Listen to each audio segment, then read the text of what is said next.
From our rink on the campus of Amherst College, Amherst, Massachusetts. Welcome to the 2023 NCAA Division III Women's Ice Hockey Championship. Today, it's Gustavus Adolphus against Amherst College, the host school. Hello, everyone. I'm Steve Eckione with Tara Connolly. It was a great day yesterday. Saturday, an amazing day on Friday with Gustavus Adolphus and Plattsburgh, Tara. And it was Plattsburgh who got on the board first. Julia Masoto with that short side tuck on the 2-on-1. But then you would see Gustavus answer with that lethal power play in the third period. Haley Holland getting a shot through traffic that careened in on Ashley Davis. And then, as you can see here, that second angle was kicked around. And it would be Gustavus who struck last to take that 3-2 double overtime win. Yeah, it was an amazing play by Colfett to get the puck up ice. And then it is the snipe from Lily Mortensen, the game winner in double overtime.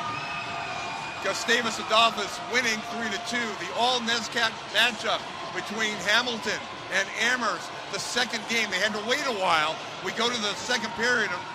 Amherst scored early. Right off the hop, Amherst was ready to go. Took the opening zone neutral zone face-off. Carly Daly drives that puck to the net, and it's the freshman Maeve Reynolds who's been clutch all year, driving the back post, depositing that loose change, and that would be the 1-0 starter. And then we get a penalty shot for Nancy Lowe against Natalie Stott, one of the premier goalies in the country. She comes up big with a great save to keep that shutout streak going.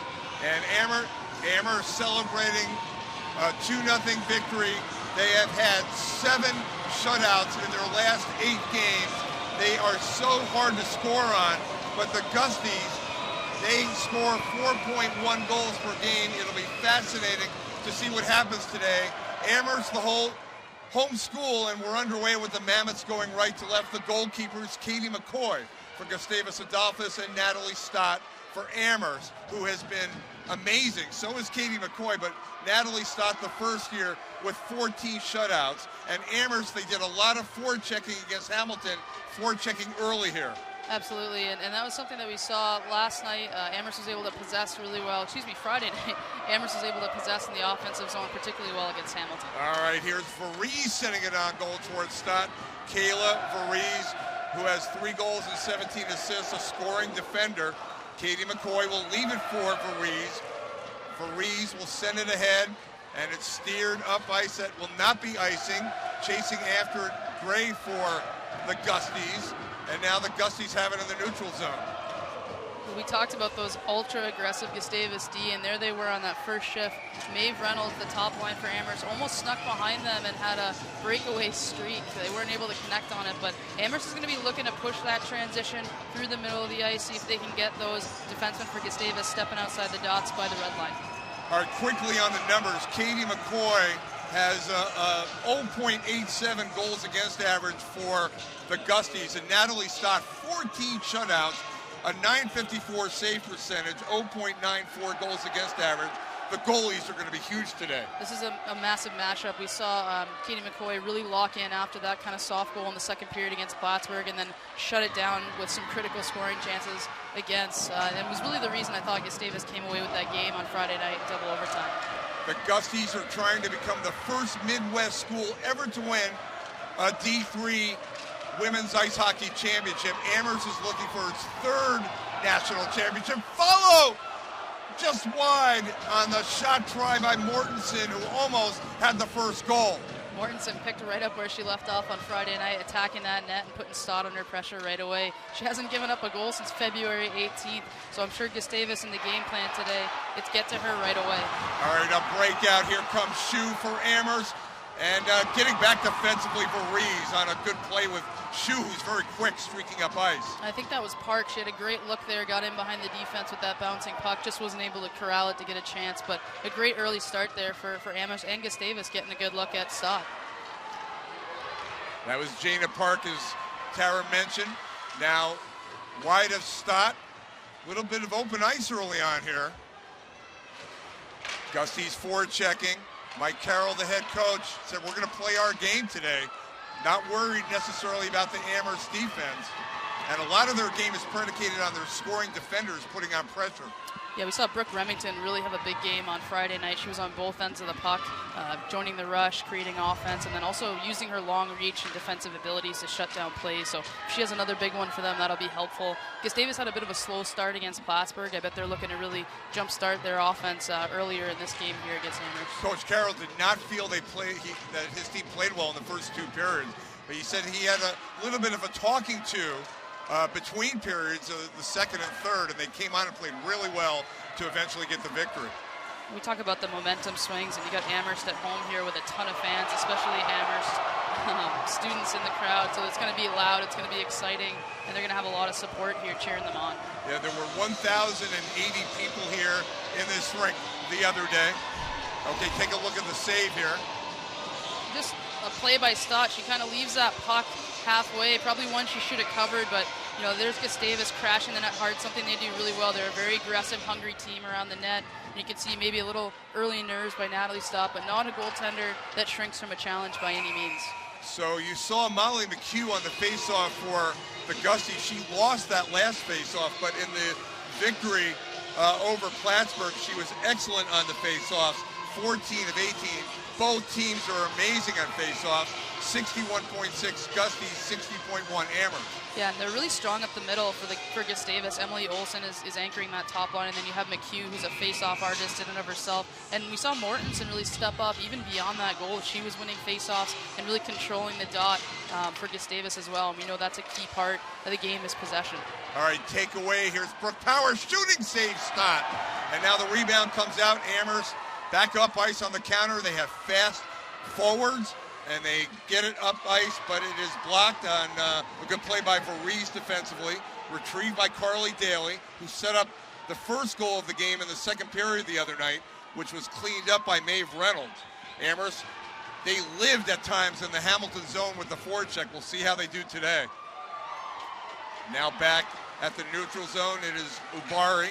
Ubari was able to get it ahead. Here is a shot to the side by Kate Pohl, who has 13 goals, 12 assists.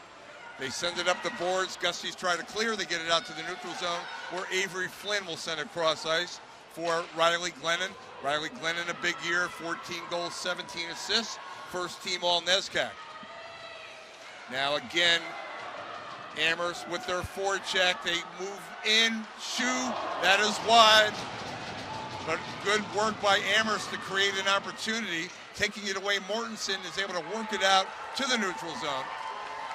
Now it's pushed up ice by Caitlin Holland. We've talked about the Holland sisters, Haley and Caitlin, both good point producers, Haley in particular. Boy, Shue had a great game on Friday against Hamilton. Just great puck possession, showed some really nice hands, and really good patience. She was willing to attack the net, try to take it across the midline, attack the back post constantly. She was part of what hemmed that team in, Hamilton, on Friday night, and then that was able to change the top line of Reynolds, Daly, and Pohl out there to kind of continue that pressure. So look for that line to continue to be effective with the puck and without the puck tonight. All right, Gretchen Dan got it ahead to Kelsey Stewart. Now back is Slikis for the Gusties. Knocked back by Amherst and Gretchen Dan. First-year defender. A lot of young players on Amherst really contributing to Jeff Matthews' squad. And no icing there. And here's a young defender, Emily Homan, gets it up along the boards. Knocked back by the Gusties. Retrieved by Julia Weiss. Sends it cross ice. That's sent up ice by Schwartz. Knocked back by Varese. Varese all over the ice at all times. She's a very good two-way player. Now it's the Mammoths sending it back towards the red line. Cross ice it comes. This is Marlowe getting around in the circle, ridden off the puck, and we talked about Varese. She made the play there. And it's kept in by the Mammoths briefly, but countering is Brooke Remington up the left wing. At the blue line shooting, that's wide. Steered aside by Stott. Natalie Stott was so impressive on Friday. And now up ice it is Grosick, sending it behind the goal, retrieved by Remington. And an interception onside. No, they delayed offside. It's going to be offside. That was Pohl, little ahead there. Yeah, Stott was excellent, and it's not about quantity, it's about quality oftentimes, and especially when goaltenders aren't seeing a ton of that quantity, and then you see a couple really good scoring chances against. It can be tough to stay locked in, but we saw that with Natalie Stott holding Amherst in that second period, especially when Hamilton was threatening on the power play. So here again tonight, going to be crucial. Same thing with McCoy. We saw her really lock down and show some real mental toughness in the backstretch of that Plattsburgh game. All right, here come the Gusties with Emily Olson. Gusties doing their own forechecking. Again, Amherst, 7 shutouts in their last 8 games. You alluded to it. Natalie Stott's not given up a goal in about a month. That's how long it's been. This is the first postseason game for Amherst, not a NESCAC team. Now here come the Gusties. Holland stopped on the short side by Stott. That was Haley Holland taking the feed from Mortensen. Now behind the goal, Amherst. They flip it ahead towards the neutral zone, goes into the bench, but the Gusties have had a couple open opportunities that Stott has been able to stop. Yeah, and Mortensen, you could see her with a lot of the playings of Tina Press. Kind of seems like a young Tina Press player. She's a little bit undersized, really scrappy, works hard, but has great vision and great ability to anticipate plays, and she almost finds Haley Holland, who did a nice job delaying, to kind of find that back post line. Quick shot, stopped by Natalie Stott on the drive by Press. So just talking about the coaches for a moment, Mike Carroll, 491, 123, and 48 at Gustavus Adolphus. Jeff Matthews, 151, 61, and 29 at Amherst. What a moment for Jeff Matthews' situation hosting this tournament. And the moment of winning that game against Hamilton, there were a lot of smiles at this rink the other day. Yeah, certainly anytime you get to play in one of these types of games, it's an amazing experience, but to host it is even better in front of your friends and family. All right, retrieving the puck is Haley Holland up the right wing. Holland tries to get around the defense, can't do it. Good back check that time by Emily Holman. But the Gusties are able to send it down, and you know the Gusties are going to put the pedal to the metal and try and put pressure on Amherst. And they are able to send it back down. Amherst loses the puck in the neutral zone. That's Kolfed, who set up the game winner in the double overtime with a great play starting in her own zone. Now it's Slikis sending it behind Stott. It's sent to the near corner, pressured Gusties. Amherst tries to clear, and Kolfed can't keep it in. Amherst with the puck, taken away and sent up ice by McHugh. It goes behind the Amherst goal. Gusties fans are here, Amherst fans are singing. A lot going on here at Orr Rink. It's a great atmosphere right now. Now on the far side, Mary Thompson for Amherst, the Middlebury transfer, played on a championship team last year, then came to Amherst and is playing for a championship. Number 11 for Amherst. Back is Kelsey Stewart. And that puck goes out. No score, 11:16 left first period. We talked about those tall side glass at Amherst, and remarkably a defenseman able to lift that puck up and over. But shots right now showing 6-0 Gustavus. There might be some perimeter shots for sure, but I think that the overall chances are pretty even. Both teams kind of trying to play it a little bit safe right now and not take too many risks, but looking to attack the middle. As you can see, 2 defensemen kind of getting walked. All right, face off won by the Gusties. They have it behind the goal. Turnaround Olsen, that goes wide. And again, 1 goal against Amherst, 2 goals rather in the Williams loss in the last 8 games. Just 2 goals allowed in 8 games. The Gusties trying to have a say in changing that narrative. And the Gusties in their 2nd straight national championship game, losing in overtime to Middlebury last year in a heartbreaker, 3-2. And that is a big motivation for the Gusties today, that game at Middlebury. Yeah, there's a lot of experienced players on this Gustavus team that have been through that were in that game last year competing, never gave up, tied it with 0.1 seconds left, and were right there the entire time. So that's got to be fresh in their mind, and they're back for redemption. I mean, they were in their 10th semifinals this year. They were in their 10th semifinals and saved McCoy. They lost their first 8, but now they're 2 straight years in the national championship game. Now it comes out to the point for Amherst. Shot Holman. That is deflected wide. Now Amherst keeping it in. Shot goes through. That shot was taken by Kate Pohl. And retrieving it is the energetic Tina Press, who sends it up the left side. Holman is back.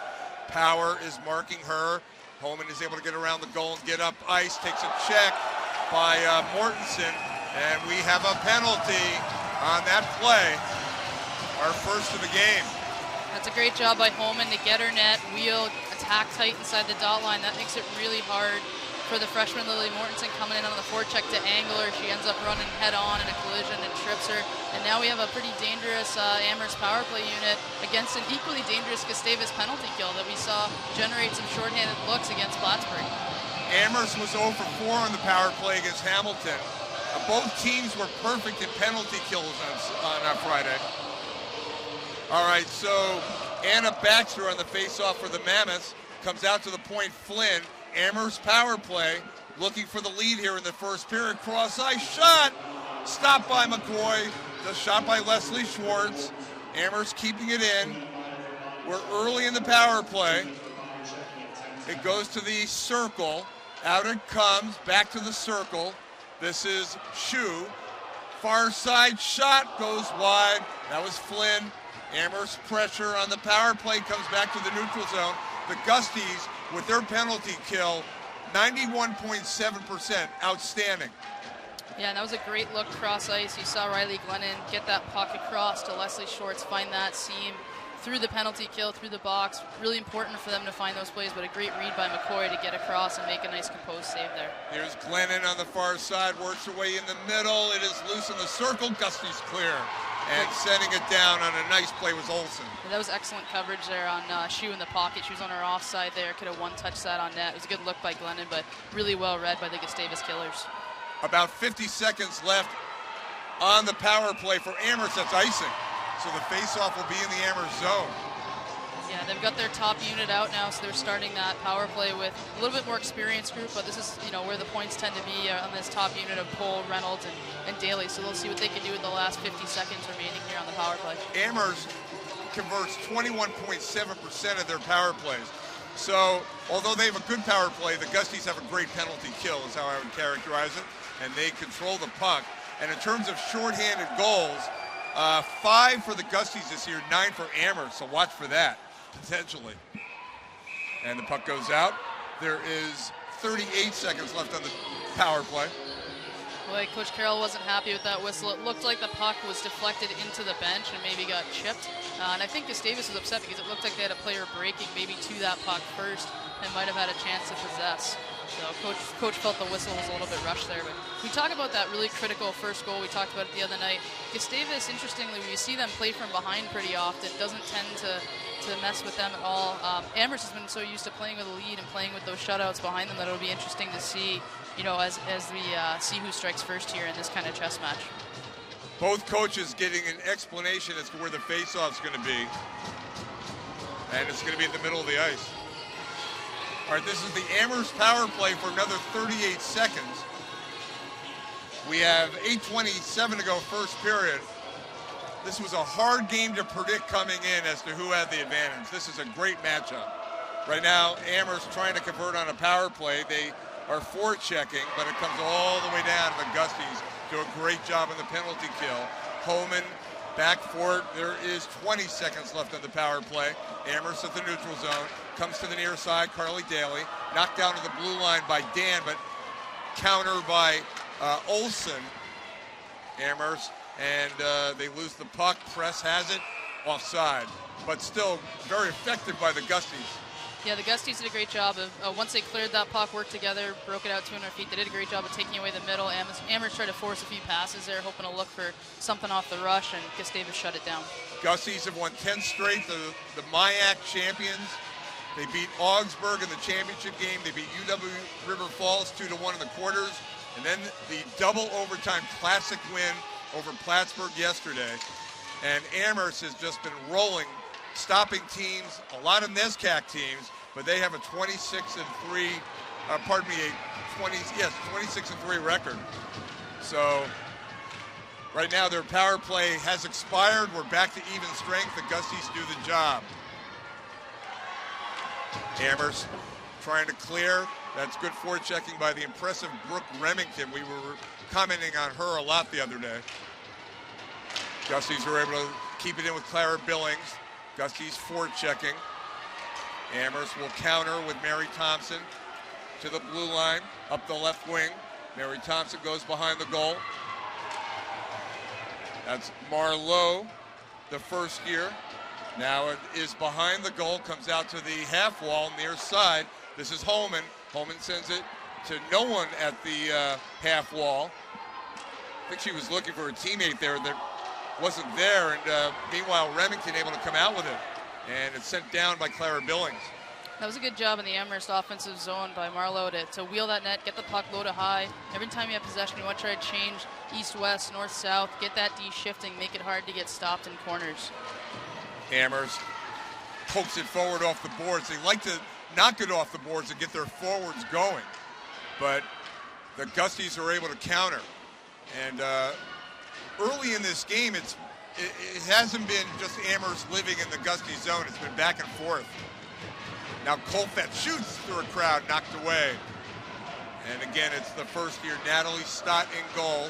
And she covers up with the Gusties right on the doorstep with Press. Yeah, Tina Press makes a home at that net. She's so effective, so gritty in that area. And, you know, just to give a lot of credit, as you'll see the play here, Haley Holland first on the puck and rolls in on her forehand looking to get that shot. She's a dangerous goal scorer who's always looking for chances, and with great line mates that can play off of her and cause an equal amount of disruption at the net front. All right, the Mammoths have it. They send it up the boards. Kate Pohl got it ahead, and hitting the ice hard was Daly, and that's going to be a penalty, a trip, and we're going to see another power play opportunity for the Mammoths. Yeah, Daly's so fast, so shifty. She brings speed. She brings the ability to cut east-west, and that's hard to defend against. As we see, you know, she starts to protect that puck, tries to drive wide, takes that contact, and as she's getting around, draws that trip. And that's what you have to do if you're Amherst. Continue to drive pucks to the front of the net, draw those penalties, and get people there to bury the loose change. Amherst seeking its third national championship. The first two were under the head coach, Jim Plumer, who's now at Vermont. They have their second power play of this period in this scoreless game. Comes out to the blue line. That is Dan. And it's knocked back immediately by the Gusties with that penalty-killing unit now, 67 of 73 on the year. Yeah, this is an elite unit for Gustavus, and so you have to think if you're Mike Carroll, you're not happy taking two first-period penalties. You've got to gas your killers right now, but they've shown they've really been able to disrupt the setup here. All right, Daly is able to backhand it behind the goal. Coltfett for the Gusties goes down. Meanwhile, it comes out to the half wall. Amherst setting up on the power play. That's Holman shooting it. That goes wide. Daly after it at the half wall. Daly tries to keep it in. Reverses, shoots, save McCoy. That was good work keeping it in, and she had a clean look there. Yeah, that was great puck protection by Carly Daly. She had Brooke Power draped all over her, looking to pick that puck up. As you see the hard pressure there on the penalty kill, able to cut back, attack in, and maybe force that shot just a little bit early. She had Maeve Reynolds driving the net. She could have maybe slipped it too, but getting a shot on McCoy early is never a bad idea here. Glennon, Reynolds, and Shue lead Amherst in power play goals this year. There is 1:05 left on the Amherst power play. We're scoreless, and Flynn can't keep it in, so they're going to lose some seconds here. And good forechecking by Holland, but meanwhile Amherst getting it back up ice along the right wing quickly. They work with Schwartz in the corner, sent behind the goal. Riley Glennon is lurking at the blue line if they can get it out to her. And she takes the puck here. Glennon sets it up along the half wall. 35 seconds left on the power play. Glennon sends it back to the half wall. Gets the return pass from Shue. Glennon had it knocked away by Haley Holland. Holland tries to get to it, can't clear. Sent around by Varese. 20 seconds left on the power play. Here comes Glennon over the red line, knocks it off the glass, gets the puck. Kind of like a basketball player where you knock it off the boards. Here's Glennon at the circle, backhand in front. You knock it off the boards to yourself. That's kind of like what Glennon did there. Very athletic play, but they're running out of time, and we are now at even strength. And the Gusties do it again on the power play, killing off the penalty. Yeah, another great kill, and I thought Amherst needed to shoot the puck a little bit more. You know, sometimes you make great the enemy of the good, and on a power play, you need to get a puck there with people, especially late. You know, you don't want to pass up chances and try to look for the next best pass, and then not end up with too much pressure on net. All right, the Gusties forechecking. They send it behind the goal, and right now the Gusties have to feel good about killing off 2 Amherst power plays. Yeah, they've got about 3.5 minutes here. 5-on-5. They want to keep this 5-on-5 the rest of the period and try to play in the Amherst zone.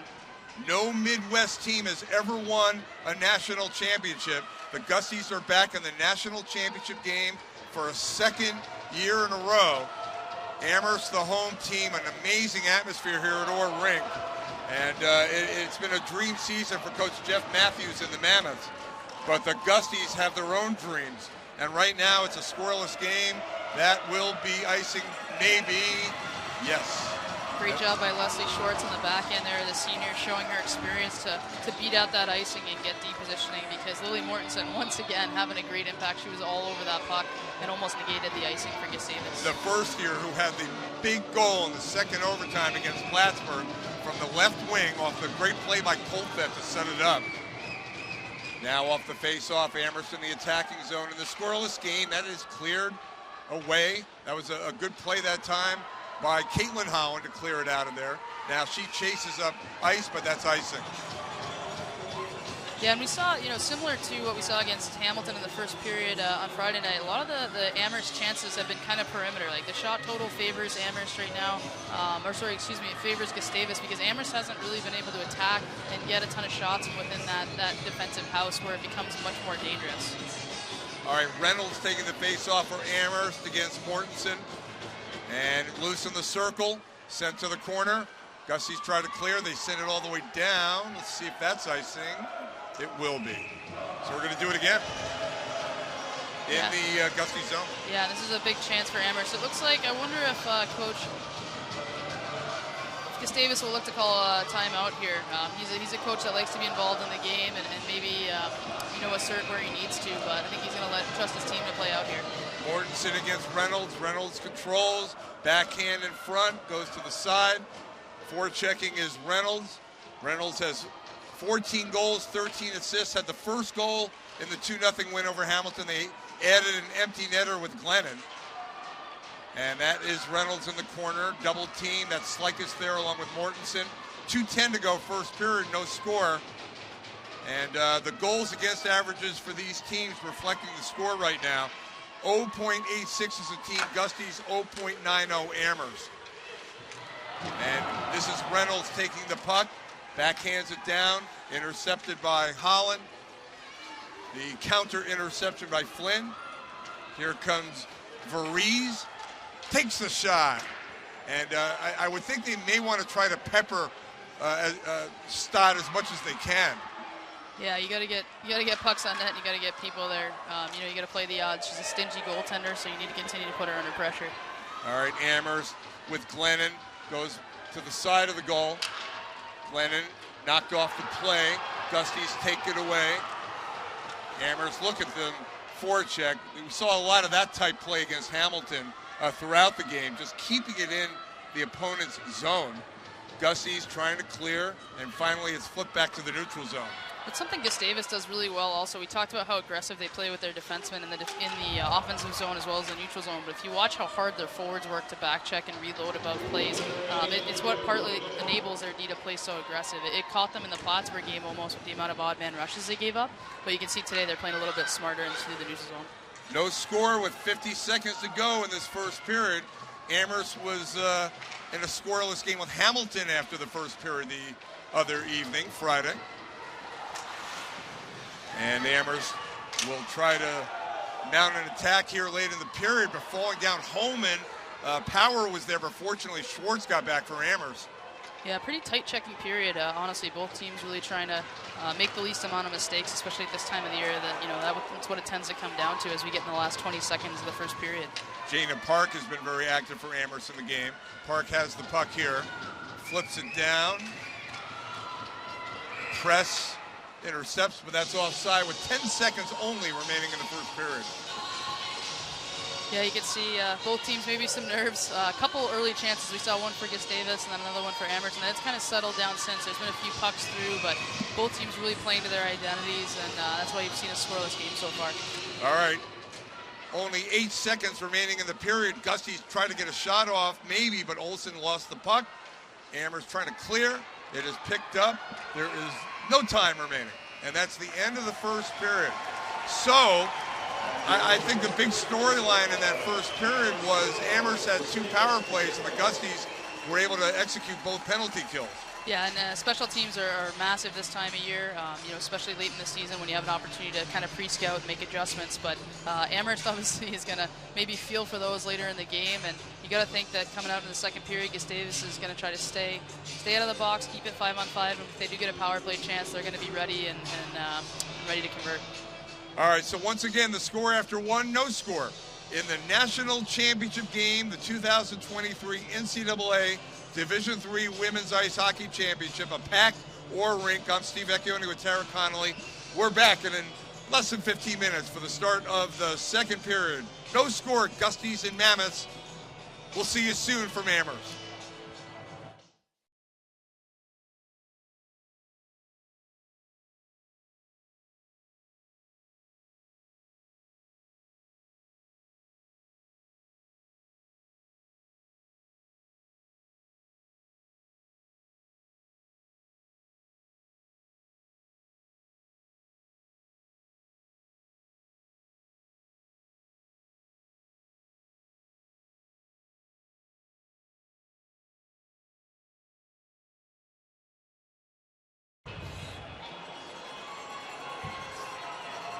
No score at Orr Rink between Gustavus Adolphus and Amherst. We're moving to the second period. I'm Steve Vecchione with Tara Connolly. Second straight year the Gusties have been in the championship game. Last year they were at Middlebury. We're coming down to the end. It's 2-1 Middlebury. 0.1 to go. Molly McHugh scoring. After a replay review, they deemed it a goal for the Gusties. They celebrated, so we went to overtime, and Eva Henderson, her stretch pass to Ellie Barney. Ellie Barney shooting, save McCoy, follow, goes in, and Ellie Barney with the championship-winning goal for Middlebury at 13-17 at the overtime, Tara. It was the Gusties losing in the overtime. They're back today on the road against a NESCAC host school, and it's scoreless after one.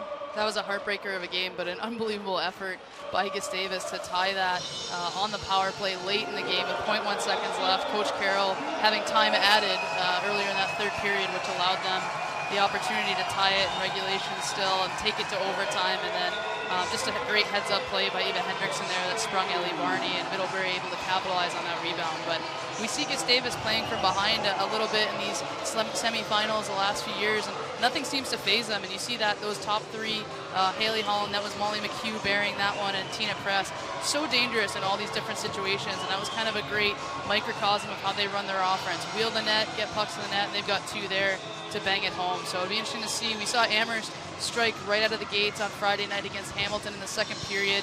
That was Carly Daly ripping off of that face-off. So they do a great job getting off the line as well. We'll see if Amherst is able to capitalize in the first minute of this period as well. Coach Carroll downplaying the fact that they're on the road at a NESCAC school. He said, we're not concerned about any of that. We're just going to play our game. Yeah, it's what they've done all weekend. And, they're not a team that's easily rattled. They know who they are. They play to that identity, and it gives them a lot of success. They've got a great goaltender behind them, as does Amherst. That's why this one can come down to the wire. All right, Gusties going right to left. Remember, Amherst scored 9 seconds into the second period against Hamilton, and we played 7 seconds, and they have not scored.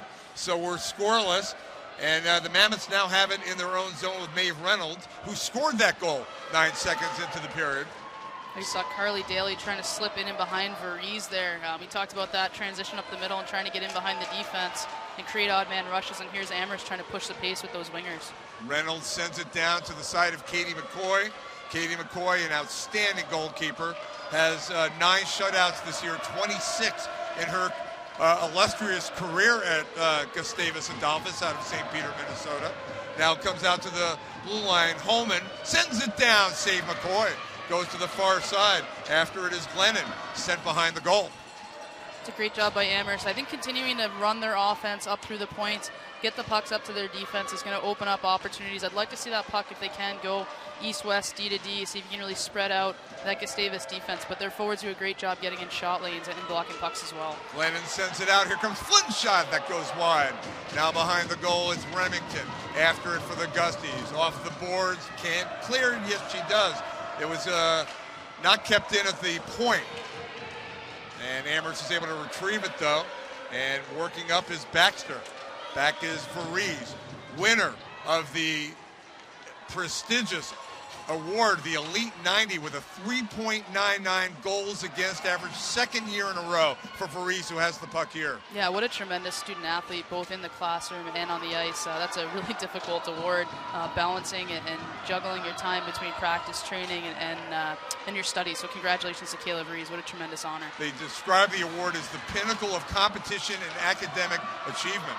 That's a wonderful sentence right there. Absolutely. All right, into the Amherst zone. Gusties are forechecking in this scoreless game, sent to the slot where it's knocked down and flipped all the way down. After it for Amherst is Thompson, back is Coltvet, and the two of them battle in the corner. Amherst now forechecking. Nice shot block there by Gretchen Dan. The freshman's been playing pretty well on the back end for Amherst, and a good flip on that touch. Great speed by Thompson to negate that icing. All right, we're in the Gusties zone with the Mammoths forechecking. That's sent all the way down, and we're going to have icing. Yeah, and two great goaltenders like we keep talking about. That first period, we saw a lot of shots kind of from the perimeter, only maybe a small handful, a couple of chances from inside that dangerous scoring house. So, same thing. If you're Amherst, if you're Gustavus, you're facing two fantastic goalies. You've got to get pucks into that scoring area, get bodies in front, and be able to find those loose bounces. All right, it comes out to the blue line, Schwartz, and Gray got in front of her. Hannah Gray, the sophomore, poked at the blue line, and Amherst needs to get back, setting up his Daly, waiting for her teammate Pole. Now it's going to be a change for Amherst as the Gusties come up ice, and pushing it ahead, Caitlin Holland. Stott will cover up. Right there was Clara Billings, who had 11 goals this season to this point, the senior. Yeah, Billings and Holland both getting in there. Caitlin Holland, who is a great defensive player as well. She's another good 200-foot player on this Gustavus roster, and you saw her getting all the way to the paint there and letting the Amherst defensemen know that they're not going anywhere. They're going to be there the rest of the afternoon. Lily Mortensen, the hero yesterday in the overtime, on the face-off for the Gusties, scoring in the second overtime to beat Plattsburgh in a tremendous classic game. The Cardinals played a tremendous game as well, but it came down to the Gusties winning in the second overtime. Coach Carroll telling me the bounce of the puck could have gone either way. Yeah, and I thought Plattsburgh actually had the majority of the quality scoring chances and odd man rushes because of some of those breakdowns in the neutral zone for Gustavus. And again, that's why, Amherst, when you get on those power plays, you got to make them pay. So you want to be able to capitalize on the chances you do have. Gustavus, very good at that, very opportunistic. They didn't need as many scoring chances as Plattsburgh, but they took advantage of the ones they had when they needed it most. All right, after it is Billings, knocked down at the blue line by the Mammoths. It's really hard to gauge who has the advantage in this game. Coming into this game, seemed like a close game, seemed like an amazing matchup, and right now we're scoreless. Yeah, it's definitely been back and forth like we talked about, at the top of the broadcast and before we started. This is such an even matchup right on down the line. There's a little bit more experience, I'd say, on the Gustavus side, certainly on this stage, as well as in the lineup. You see a little bit more youth on the back end from Amherst, but they haven't quite been playing like it. So it'll be interesting to see how that factors in as the game moves on. It may come down to that bounce of the puck. All right, Amherst retrieving it with Park, sending it to the corner. This is Tina Press for the Gusties. This is the Gusties zone. Amherst forechecking. Thompson double team. Thompson goes down. Slikus took her down. Meanwhile, comes out to the high slot where it's Haley Holland getting in front of that shot. Now the Gusties try to clear. Amherst, this was their forte against Hamilton. Forechecking in the opponent's zone. And Haley Holland trying to clear, takes a check that time by Park. And play on, comes back to the neutral zone. This is Amherst with possession. Park steers it ahead, goes behind Katie McCoy. Holland goes down with Flynn. The two of them, the Gusties fans, I think, wanted a call. I thought that was a smart no call, and I feel Gustavus probably feels they're owed a power play at this point, so they're looking for the refs to even it up. Yeah, that was a big storyline in the first period, that Amherst had 2 power plays and the Gusties killed off both of them. Now the Gusties in the Amherst zone with Hannah Gray. 2 players go down, getting a little more physical maybe. Here's Power, sending it to the corner for Gray. Brooke Power and Gray working together, but Amherst comes away with the puck. And up the right wing, Carly Daly, who is fast, but getting back with Varese defensively. Good play, Varese. Varese shows why she's one of the best defenders in the country. That was a great pivot there. Just shut down Daly, who has shown her speed at this championships weekend by driving one of the best defensemen in the NESCAC wide on that face-off assist she had on Friday night. Now back for Amherst was Kelsey Stewart. Comes out to the neutral zone. And McCoy's going to cover up with the speedy Glennon, who has 14 goals this year right there. Yeah, and that was a nice quick up, smart play, heads-up play on the back end by Kelsey Stewart there to kind of just chip that puck up. You can see the Amherst transition. They're looking to constantly just quick up, turn pucks up the strong side, get them off the glass, and try to catch 3 forwards jumping to create an odd man rush against Gustavus. All right, face-off in the Gusty zone. Anna Baxter for the Mammoths. Baxter whirls and shoots, and that's a stop by McCoy. Yeah, you can see why this game is scoreless. There's so many good battles happening all over the ice. As you alluded to, Steve, it's gotten really physical out there. People are really working to get body position on pucks, and this is playoff hockey. You know, every little inch matters out there. All right, loose in the circle. This is the Gusty zone. Amherst with the forecheck. The game is scoreless. 13.5 left, second period. Comes out to the half wall. That's Holman. Holman shooting through a crowd, deflected to the near side. Schwartz pinches, comes to the half wall. Now working behind the goal for the Gusties is Colfett. Knocked away, but Gusties look to clear. They're able to get it up ice to Holland, trying to spring press, almost able to do so. Just eluded her stick, and back is Holman. Nice jump by Press there. She read the play, got in behind Schwartz, and almost had a breakaway if they were able to get that puck across to her. And I like Tina Press in a breakaway situation, even if it is against Natalie Stott, a clutch player. But that would have been fun to see had it been a breakaway.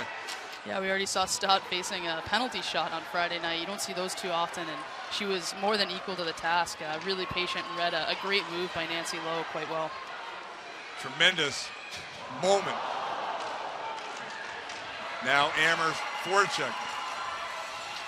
Slikus backhands it to the neutral zone, where Flynn had it sticked away. Retrieved, however, by Amherst Thompson. And the possessions are becoming magnified the later we go scoreless. We're almost halfway through the game. This game has flown. Yeah, you start to get the sense that this is going to be one of those games that comes down to the wire, and some bouncing puck on net, careening around is going to be the difference maker. Fascinating game. Amherst at home. They push it forward. Here's Marlowe. Marlowe had it taken away by Remington, the junior defender. 5'10", Remington. Yeah, it's a great reach. She's already shown some good defensive stick work here in this game, as well as an ability to, as we talked about, push that rush up the ice and get involved offensively. Gray behind the goal. Scoreless game, 11:40 left, second period. Gustavus Adolphus and Amherst. Shot towards Stott, steered away. You like that term, grade A chances. There haven't been a lot of them in this game. No, there haven't been too many from inside the slot shot, as they call it sometimes in the NHL, but essentially those more dangerous chances close to the net. All right, it is left for Reynolds, that is blocked in front, and getting in front of it. That was McHugh. Now Haley Holland streaking up ice behind the goal. Wrap around, shot, blocked. That was that wraparound from the Middlebury game almost, what Holland did there. Same side of the net, worked around. McHugh was able to tip it in that game, but this time Amherst was able to stop it. And now we have offside. Yeah, when Haley Holland has a puck on her stick, it's going to the net. You know, she's going to the scoring area. As we can see here, the commitment to team defense is what's kept both teams off the board. Great block here. Maeve Reynolds, I believe, got behind this one. Rising puck that Stott didn't seem to see the release on, because the Amherst D are trying to pack in as well and protect that scoring area. Sometimes that can backfire as your goalie's trying to find the puck and have your own players in front as well. All right, on the takeaway shoe, but Slikus got back. Gusty's push it forward behind Natalie Stott. 14 shutouts this year for Natalie Stott. A first year. Had a shutout in her first game of the year against Hamilton, and it's been nothing but greatness from her ever since. But we haven't really seen her athleticism on display yet. No, there was that one save against Hamilton, that rebound they tried to put in from right above the hash marks. She was able to kind of see it, shut the legs, and wasn't able to fully recover. But she does have that athleticism in her. I thought, her move laterally on low and the penalty shot was a great example of that. All right, back is Flynn. Flynn will take it up ice, pokes it forward off the boards. After it, Power. Power does very well in situations like that, creating situations. That was a smart play by Ubari. She saved a 2-on-1 developing there by swinging into the area and being on her toes. That was a smart play to shut that down before it developed. I'm remembering the Power shorthanded goal against Plattsburgh last year in the semis, when she had a breakaway score. Now that goes wide on the drive from the point. This is the Gusty zone. Amherst putting on pressure here. Behind the goal is Thompson, triple teamed in the corner. Thompson still working. Amherst trying to apply the pressure. These 50-50 pucks, very important, of course. Thompson now getting away is Marlowe. Marlowe was sent to the ice, and now back for Amherst is Dan. Dan sends it forward. McCoy will cover up. Gustavus doesn't seem like they've really been able to connect on some of these looks. Like you see the breakout pass to Power there, kind of kicking off her skate. Looks like they've just been a touch off connecting on some of those plays that could have led to some better transitions, some better chances. So you give credit to the Amherst defense, but you also have to think Gustavus got better as that game went on against Plattsburgh, and it seems like we're kind of holding their best hockey maybe for the third period. Both teams are 26-3-0, the same record. Amherst winning the face-off. Amherst forechecking. It's just really interesting to see what will happen down the road here. Haley Holland at the slot, moves in. Getting back defensively was Daly on the back check. Haley Holland, right circle, knocked away. Amherst looks for the breakout, comes out to the neutral zone, where Olsen is up along the half wall for the Gusties. Taken away by Daly. Ahead, Reynolds over the blue line. Reynolds tries to get around, and that is a tremendous defensive play. Yeah, Brooke Remington getting a skate on that, as it looked like Reynolds was about to pop it through her feet and go. And Carly Daly with an excellent back check right there to strip Haley Holland, who was ready to shoot that one and right in her release motion. So just a great two-way effort you've seen up and down the lineups. All right, here come the Mammoths. Right circle, Glennon. On the far side, it's Baxter. Baxter leaving it. Flynn moves in, taken away. And that, again, Remington. Amherst able to counter, though. That's Shue, very quick player, takes the shot. Rebound, covered up McCoy with Glennon right there. That's a great job by Glennon to get right in there and get a second whack at that puck, almost knocks it loose. It seems like there's been a pretty short bench on the back end, as we'll take a look at that play again. And once again, Melissa Shearer, I think that was Marlowe, maybe attacking the net. And, no, sorry, that was Shue. Attacking the scoring area, getting a shot in there, buying time for Glennon to get to the net. Just a really savvy play, and those are the ones they need to continue to execute if they want to get a goal past McCoy here. Elisa Shue, 9 goals, 11 assists. Face off to the right of McCoy. It's Jana Park on the face-off for Amherst, 7 goals this year. At the half wall, Marlowe goes down along with Coltvet. The tension building at Orr Rink. 7.5 left, second period, no score. Gretchen Dan winds it around. Back is Coltvet. Amherst forechecking. With the skate, trying to keep it in with Stewart. Amherst able to knock it down. Thompson forechecking. Gusty's under pressure. Going after it, Mortensen, physical player Mortensen. And that is offside. That was just a little over the blue line. Schwartz thought maybe she had it, but it was offside. Yeah, hard to tell from our angle. We talk about those second period changes, and I've just been watching on the back end. Breeze and Remington and Slikas and Colpet have seemed to be rolling out one right after the other. It seems like Gustavus is really only playing 4 on that back end, and it'll be interesting to see how they hold up down the stretch here. We saw them really lean on that top line to McHugh, Press, and Holland in last year's championship. They showed some pretty impressive conditioning to play at that speed given the minutes. It'll be interesting to see how the back end holds up for Gustavus. Here's Hannah Gray, left wing, knocked down on the block. Amherst had 17 blocks the other day against Hamilton. Now the shot for Rees is deflected wide. On the far side, Amherst with Schwartz winds it around. Coach Matthews telling me we really emphasize blocks on the defense. Yeah, you can see they're coming from the net out. And, great look by Berezer. You can see she had her head up and was able to see around a lot of traffic that was there at the net front. All right, back is Rees. Rees will send a cross ice to Emily Olsen. 23 assists this year for Emily Olsen. That stays in play, does not go to the Amherst bench. Press, meanwhile, her pass blocked.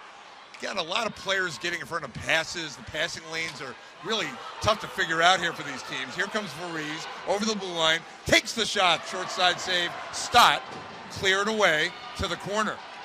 This is the Gusties forecheck. Here they come in front with Holland. Stopped. Now Holland gets it back. Holland shooting wide. Good pressure, Holland. It's a great shot block there by Emily Holman. Coltvet's shot knocked down. Hit her teammate, Press. Pressure Gusties. Press moves in. Amherst under pressure here. Comes out to the blue line. Coltvet to the corner. Sent in front. Stott gets in front of it. Still loose. No whistle. Finally a whistle. Well, there you saw that top line as the Gustavus fans cheer, trying to generate some momentum and enthusiasm there for the Gustavus team. But you saw Haley Holland go to work, attack, looking for shots. You saw Tina Press at the net front. They're looking to jam those second efforts in, but they're going to have to be able to elevate pucks and move Stott laterally. Those straight shots are so hard to get in on a goaltender of her size and caliber and tight. Mortensen against Baxter on the faceoffs. Both teams over 60% on faceoffs and comes in front. Score! Gusties, and once again, Mortensen on the loose puck.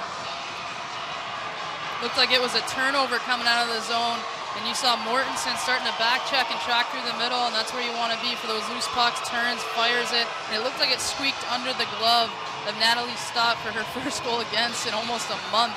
Massive first goal here for Gustavus in a position Amherst isn't used to being in.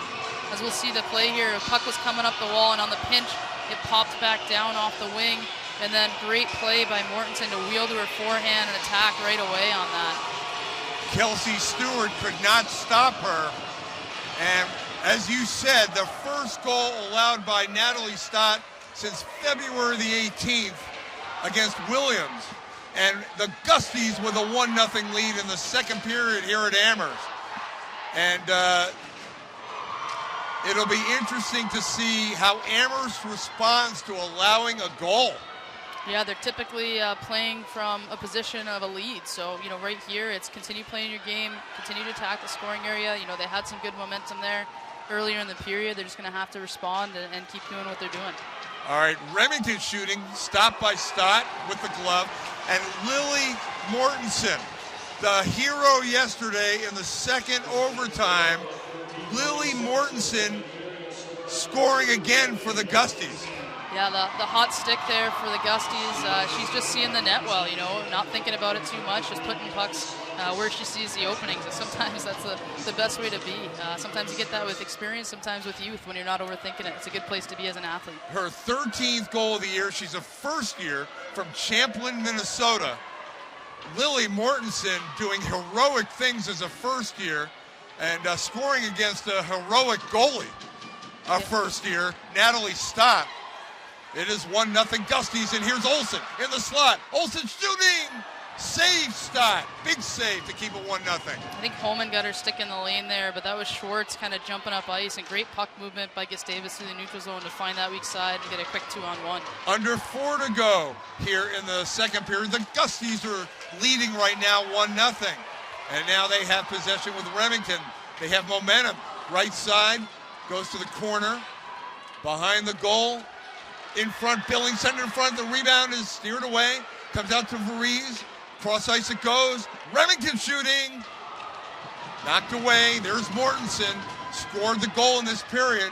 Mortensen taken off the play. All right, Amherst. We're going to have I think we're going to have 2 players going off here. I think this is going to be a hold here on Caitlin Homan or Emily Homan, and they're taking both for coincidentals. Yeah, so there was a little bit of a battle there between Homan and the young Mortensen here in the corner. As you'll see, Homan gets a stick on it, continues to hold, and then it looks like they're looking at both of them there. So. And the Gusties fans are not happy about that call. No, and Gustavus had a great stretch there. You can tell they've really grabbed the momentum. They got them spinning in their D zone a little bit. And from Amherst, you're seeing a little bit of panic. You're seeing them looking to force some passes a little bit quickly, trying to force things that aren't there, and maybe creating more turnovers and chaos than necessary. So now Mike Carroll's not happy right now.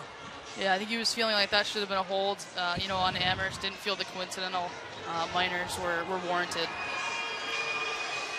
So we're 4-on-4. Now with Amherst speed, what do you think in a 4-on-4? Yeah, it opens up the game for sure. But Amherst just had to change that top line off. So you've got Press and Haley Holland up front.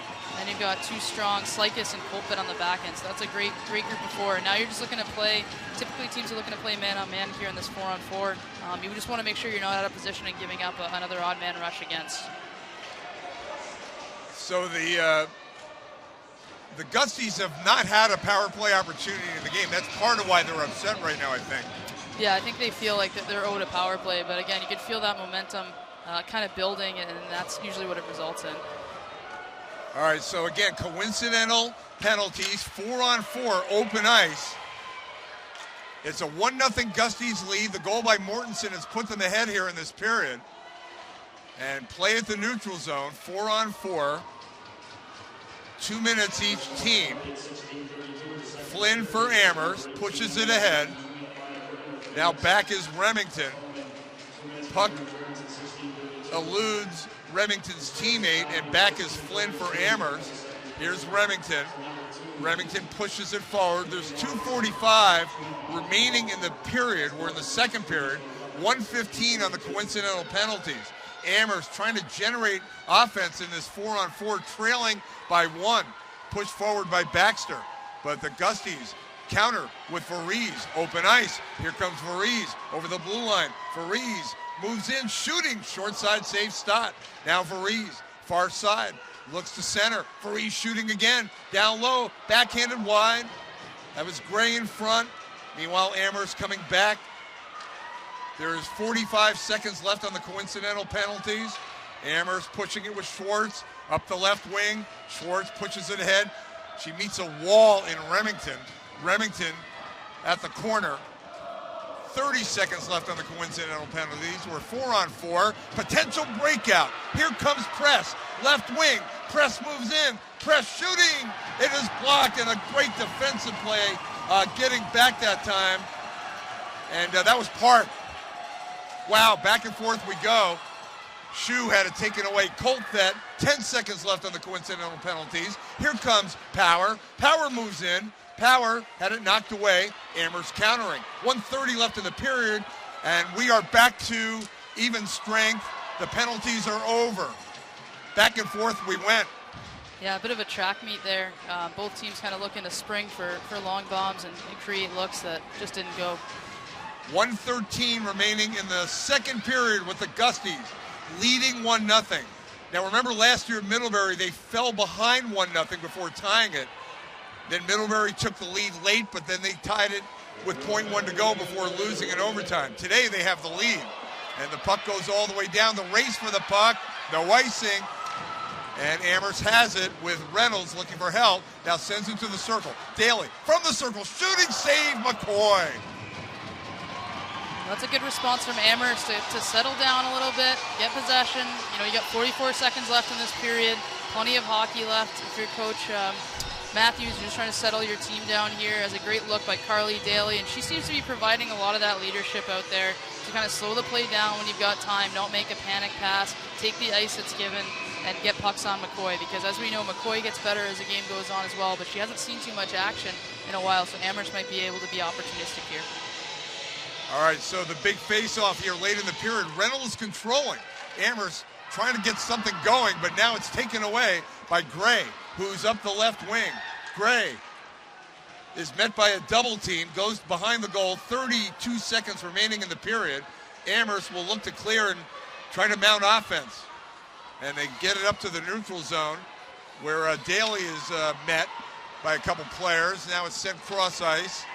Chasing it for Amherst Dam, but it's sent down by the Gusties, press chasing. 13 seconds left in the period. Gusties lead 1-0, scoring in this period, looking for more. Olsen behind the goal with all those assists. 23 on the season, 2 seconds left in the period, and that's going to do it for the period. Lily Mortensen's goal has given the Gusties a 1-0 lead after 2 here at Amherst. Amherst seeking its 3rd national championship. The Gusties their 1st. They're in the national championship game for the 2nd year in a row. And Tara, they look like they are thinking national championship the way they're playing.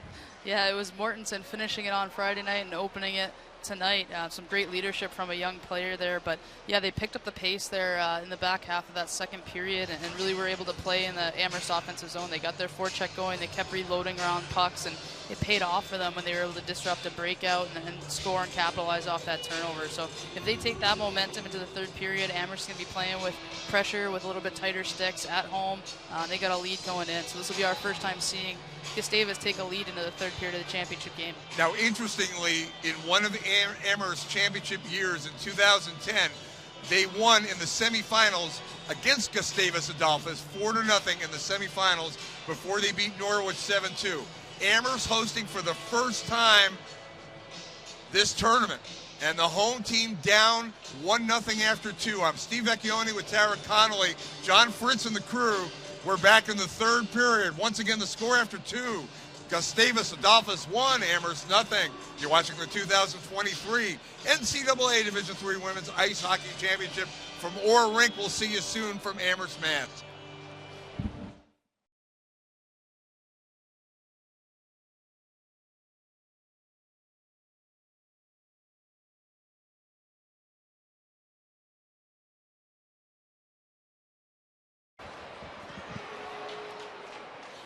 And welcome back to the 3rd period of the Gustavus Adolphus Amherst Championship game here at Orr Rink in the 2023 Division III Women's Ice Hockey Championship.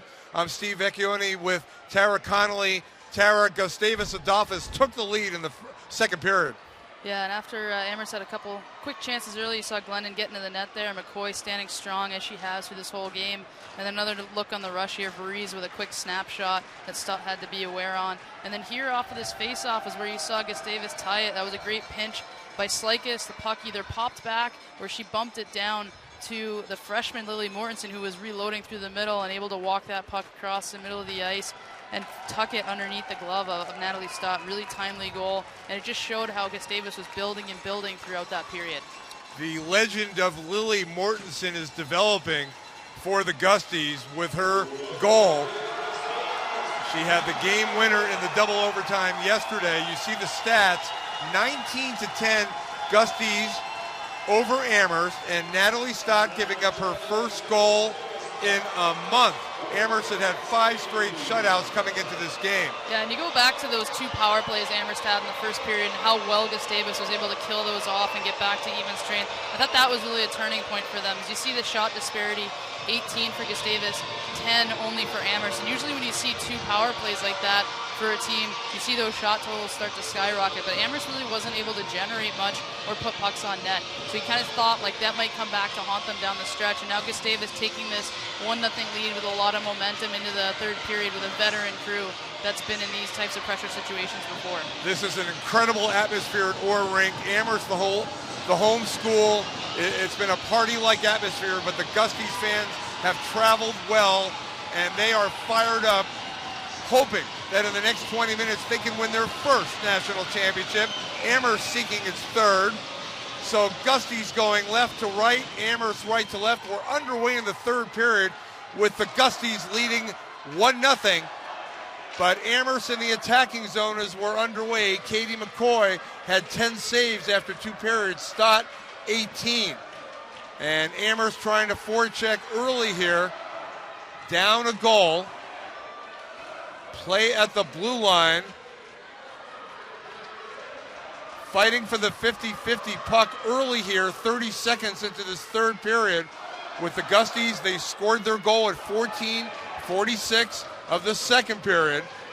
The puck finally came loose, and back is Remington for the Gusties. Amherst forechecking, they keep it in, send it down along the half wall. This has been a physical battle early in this period.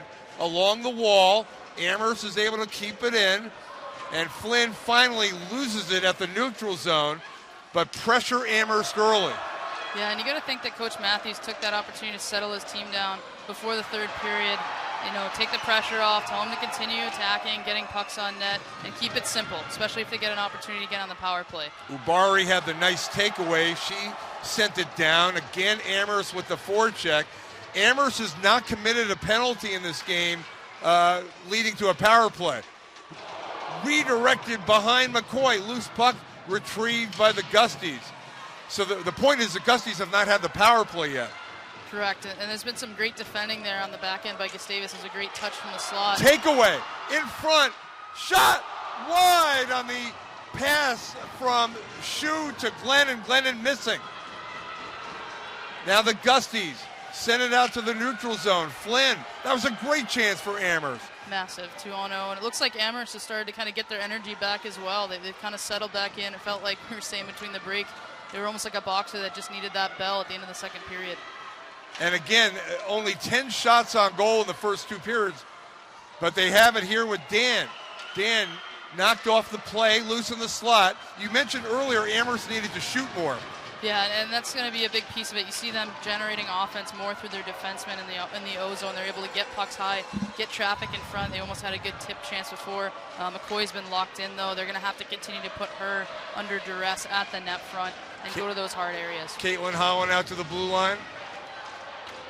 Sent behind Stott. Mortensen from the side, gloved by Stott, and a whistle. They stopped the play. The puck came loose, but they blew it dead. Boy, Mortensen is playing with confidence beyond her years. That was an awesome little turn off the half wall. You see her just pick that puck up and 2-0 here. Short side high. And here you'll see the Amherst chance. Really smart play. We've been talking about Alyssa Shu the whole game, how savvy she is. She finds that weak side as Glennon was driving and just missed. And then you see again Mortensen there attacking off that half wall, trying to sneak that puck short side high above Stott's glove. 1-0 Gusties, third period. Face off in the Amherst zone. Remington's shot is deflected. Amherst able to push it back to the neutral zone. Amherst came out forechecking. They had a great opportunity, which you just saw on replay with Glennon just missing. They were looking for more offensive opportunities, but the Gusties, they're able to counter always with their turnovers and their ability to get up ice as well. Yeah, we talked about how similar these two teams are, and I think it'll really come right down to the wire. Amherst is going to keep generating those chances and put them under pressure, and you see the experience from Gustavus to try to continue to put pucks deep, keep the play in front of you, and really try to shut down any more momentum. Gustavus out of the MIAC Conference, the MIAC champions. 14 overall MIAC championships, 3 straight MIACs. So much incredible winning under Coach Mike Carroll, second winningest coach all time in D3 women's hockey history. Bill Mandigo, who won the championship last year, is number 1. And it was Bill Mandigo beating the Gusties in the championship game last year in overtime. Here comes Shu shooting, that is deflected wide. Shu behind the goal, covered up by McCoy, and it's getting physical. Yeah, you can see the emotion starting to run high, and that's something you got to keep in check at this point in a big game like this. But last game of the year for each of these teams, championship on the line, it's going to continue to be physical. That Shu, Baxter, and Glennon line has really been excellent. They've been able to generate some great looks for the Amherst team here, and we'll see what they can do with this face-off. Face-off in the Gusty zone. Comes out to the half wall. Shot is blocked in front. And it is taken by Glennon, who just missed on an opportunity in this period to tie the game, but Glennon has had a terrific year. Amherst with the forecheck. The Gusties trying to hold off Amherst defensively with this forechecking that the Mammoths are so good at. keeping the puck in the opponent's zone. Amherst is trailing by a goal. Flynn's shot, that's blocked. Getting in front of it was Berggren. Lindsey Berggren, first-year forward. And again, Amherst, this is looking like it did against Hamilton a little bit throughout much of the Hamilton semifinal victory, where they forecheck some more.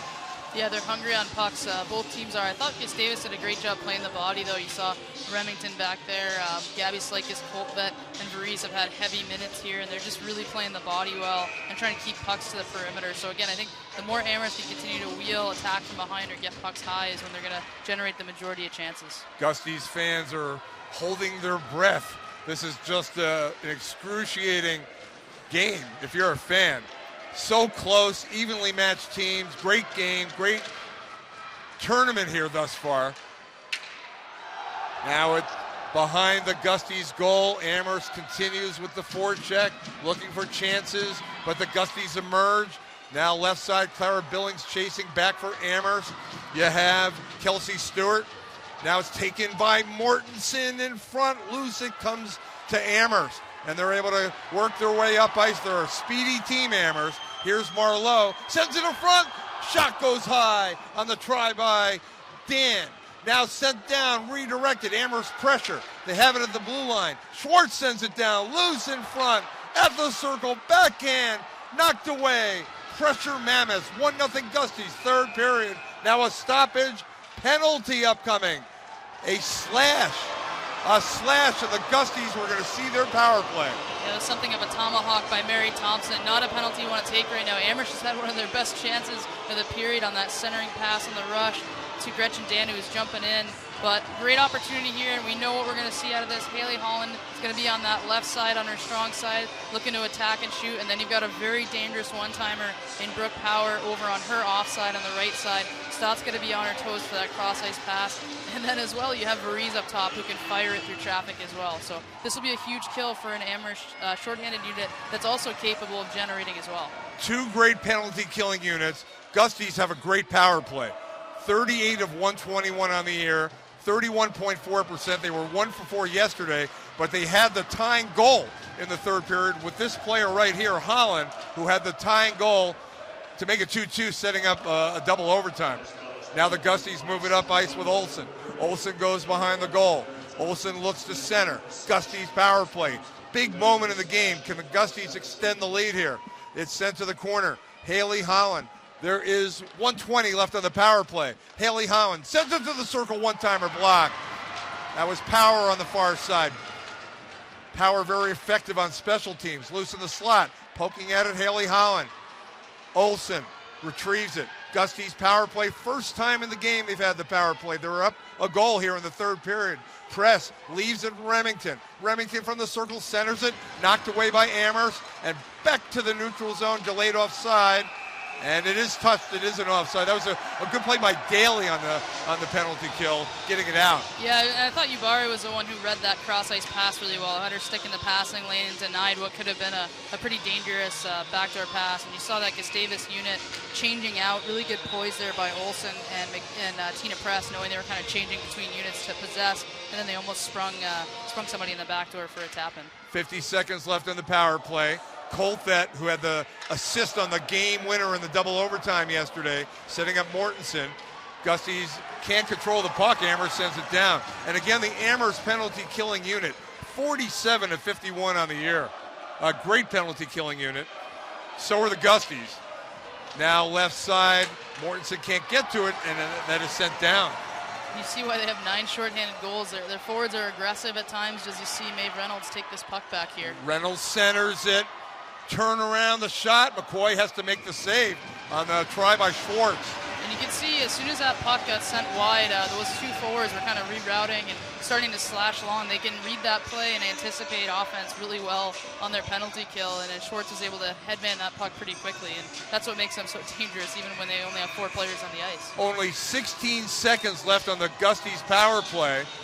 13 minutes to go in regulation. Loose in the circle. Gusties will try to generate something with now 10 seconds left on the power play. Holland streaking up the left side. Back is Flynn for Amherst. Holland has it at the half wall, centers it in front, falling down a defender, comes out to Slikas, and that was Ubari who went down.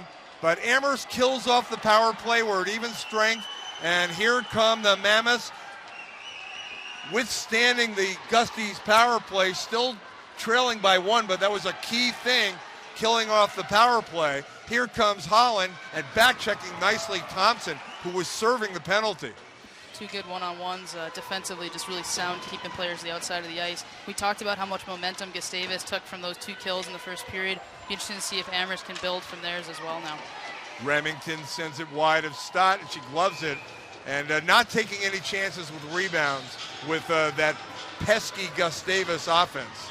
Yeah, savvy play there. It looked like her defenseman didn't have positioning there. Might as well just take that whistle. And Amherst has been so strong in the circle tonight. They've been winning the majority of the face-off, so you got to trust your team here. Mortensen on the face-off for the Gusties has the lone goal in the game. And again, Stott will cover up. Gusties a very impressive team. I was talking to the head men's coach of Amherst, Jack Arena, who told me how impressed he was watching Gusties practices, how Coach Carroll conducts his practices. Such a fundamentally sound team. He has a perch here at the balcony. He was able to watch them earlier in the week, and Jack Arena's had a lot of success here at Amherst, and he just likes the Gusties as a team, just watching them practice. Yeah, you can tell. I mean, we talked about that veteran leadership, the skill, and how well they're able to play together in their structure. All right, 2 players go down, including Marlowe for Amherst, trying to generate offense. Amherst is able to keep it in. That is Schwartz at the point. Shot blocked. That was Billings getting in front. Now Amherst still has possession in the attacking zone, taking away Gusties, and they were able to move it up with Voorhees. They can't control, though, at center ice, but a diving play, now a shot. Stott save, and she covers up the rebound. What an effort that time by Caitlin Holland, and Stott did all she could to make the save there. Yeah, Caitlin Holland is a tough player, as we'll see here. She kind of laid out for that. What an effort. Laid out for that puck through the open ice. Great back check as well there by maybe it was Brooke Power coming back. But you see Caitlin Holland laying out. We saw that in the Friday game against Plattsburgh when she laid out off the half wall and blocked the shot. She's a tough player, and she's sacrificing her body, and that's what championship teams do. I think that might have surprised Stott a little bit. A little awkward on the save, and Billings was almost right there for the rebound. But she was able to make the save, and that one goes wide on the weird carom. It was interesting before this game. I was talking about the tall stanchions here and how my freshman year we scored an interesting goal off a weird ricochet, and we almost saw the same thing. All right, loose in the slot. Gusties are up 1. They would love a second goal, but here comes Amherst streaking up ice, and Daly had it taken away. Daly stopped. Now loose at the neutral zone. Retrieved by Pohl over the blue line. Pohl at the circle. Shot blocked. Getting in front of it was Colfett. The defenders for the Gusties will be under pressure the rest of the way here. Icing. Amherst will get a face-off opportunity. One stat we hadn't worked in, Amherst controlling 22 of the 33 face-offs after 2 periods. Yeah, they've been excellent in the face-off circle, and it's been generating chances for them. And I'd like to see them continue to get their defense involved in the offensive zone. You see how tight Gustavus plays with their wingers to the crease and deep inside the hash mark. So there's space there, and there's an opening. Flynn shoots it wide. Amherst is trailing by 1. It is 1-0 Gusties, 10:20 to go, 3rd period regulation. So much history for these programs.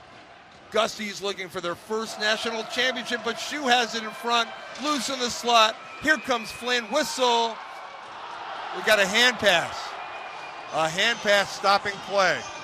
Yeah, hard to see, but Shue has been so excellent in this game. She has been the one driving pucks in, attacking. She's got a great set of hands, able to wait out some defenders, and she's the one that seems to be generating a lot of these pucks in and around the scoring area.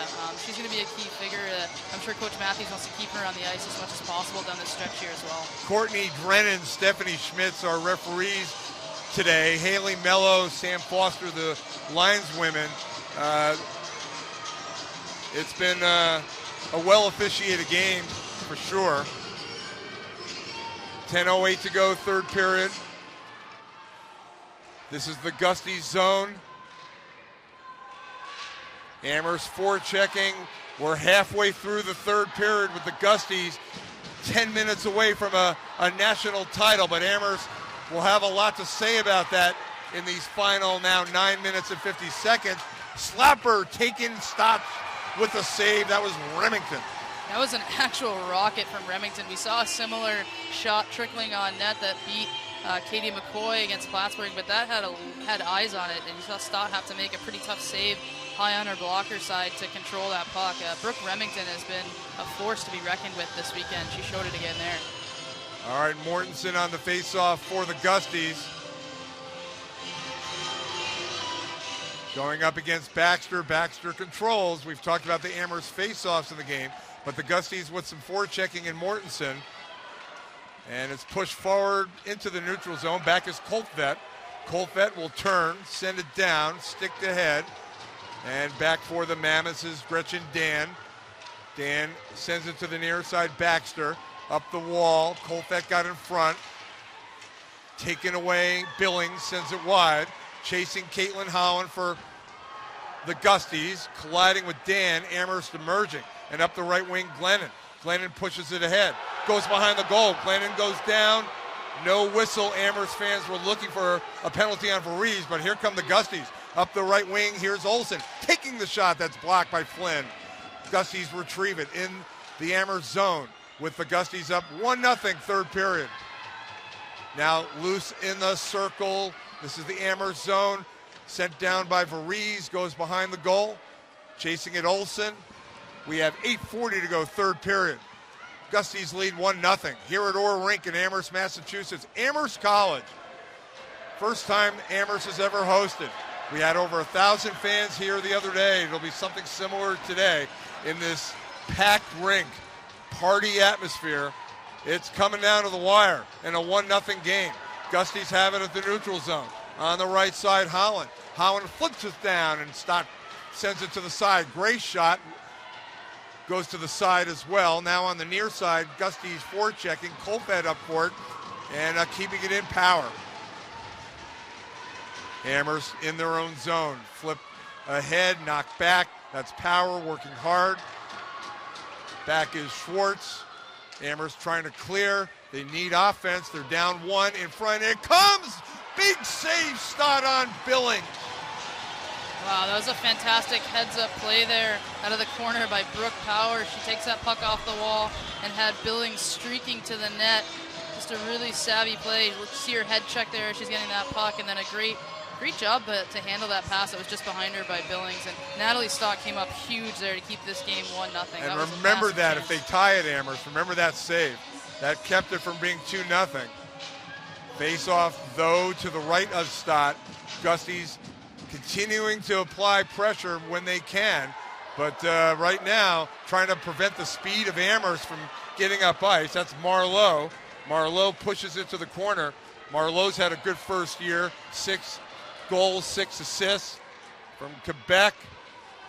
It's play along the half wall. Gusties work it out. Now chasing it is Leslie Schwartz. 5 goals, 15 assists, a senior. Coach Matthews praising his team, a great mix of seniors and young players. A lot of cohesiveness on Amherst. We have a play at the half wall, and we're going to have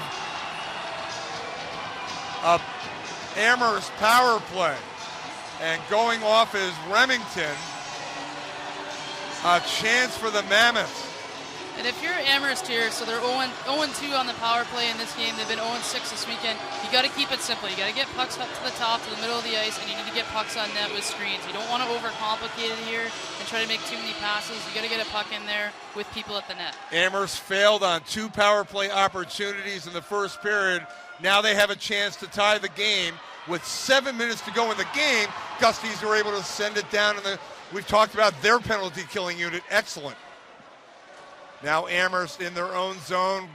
Hard work by Press, who's such a grinding type player.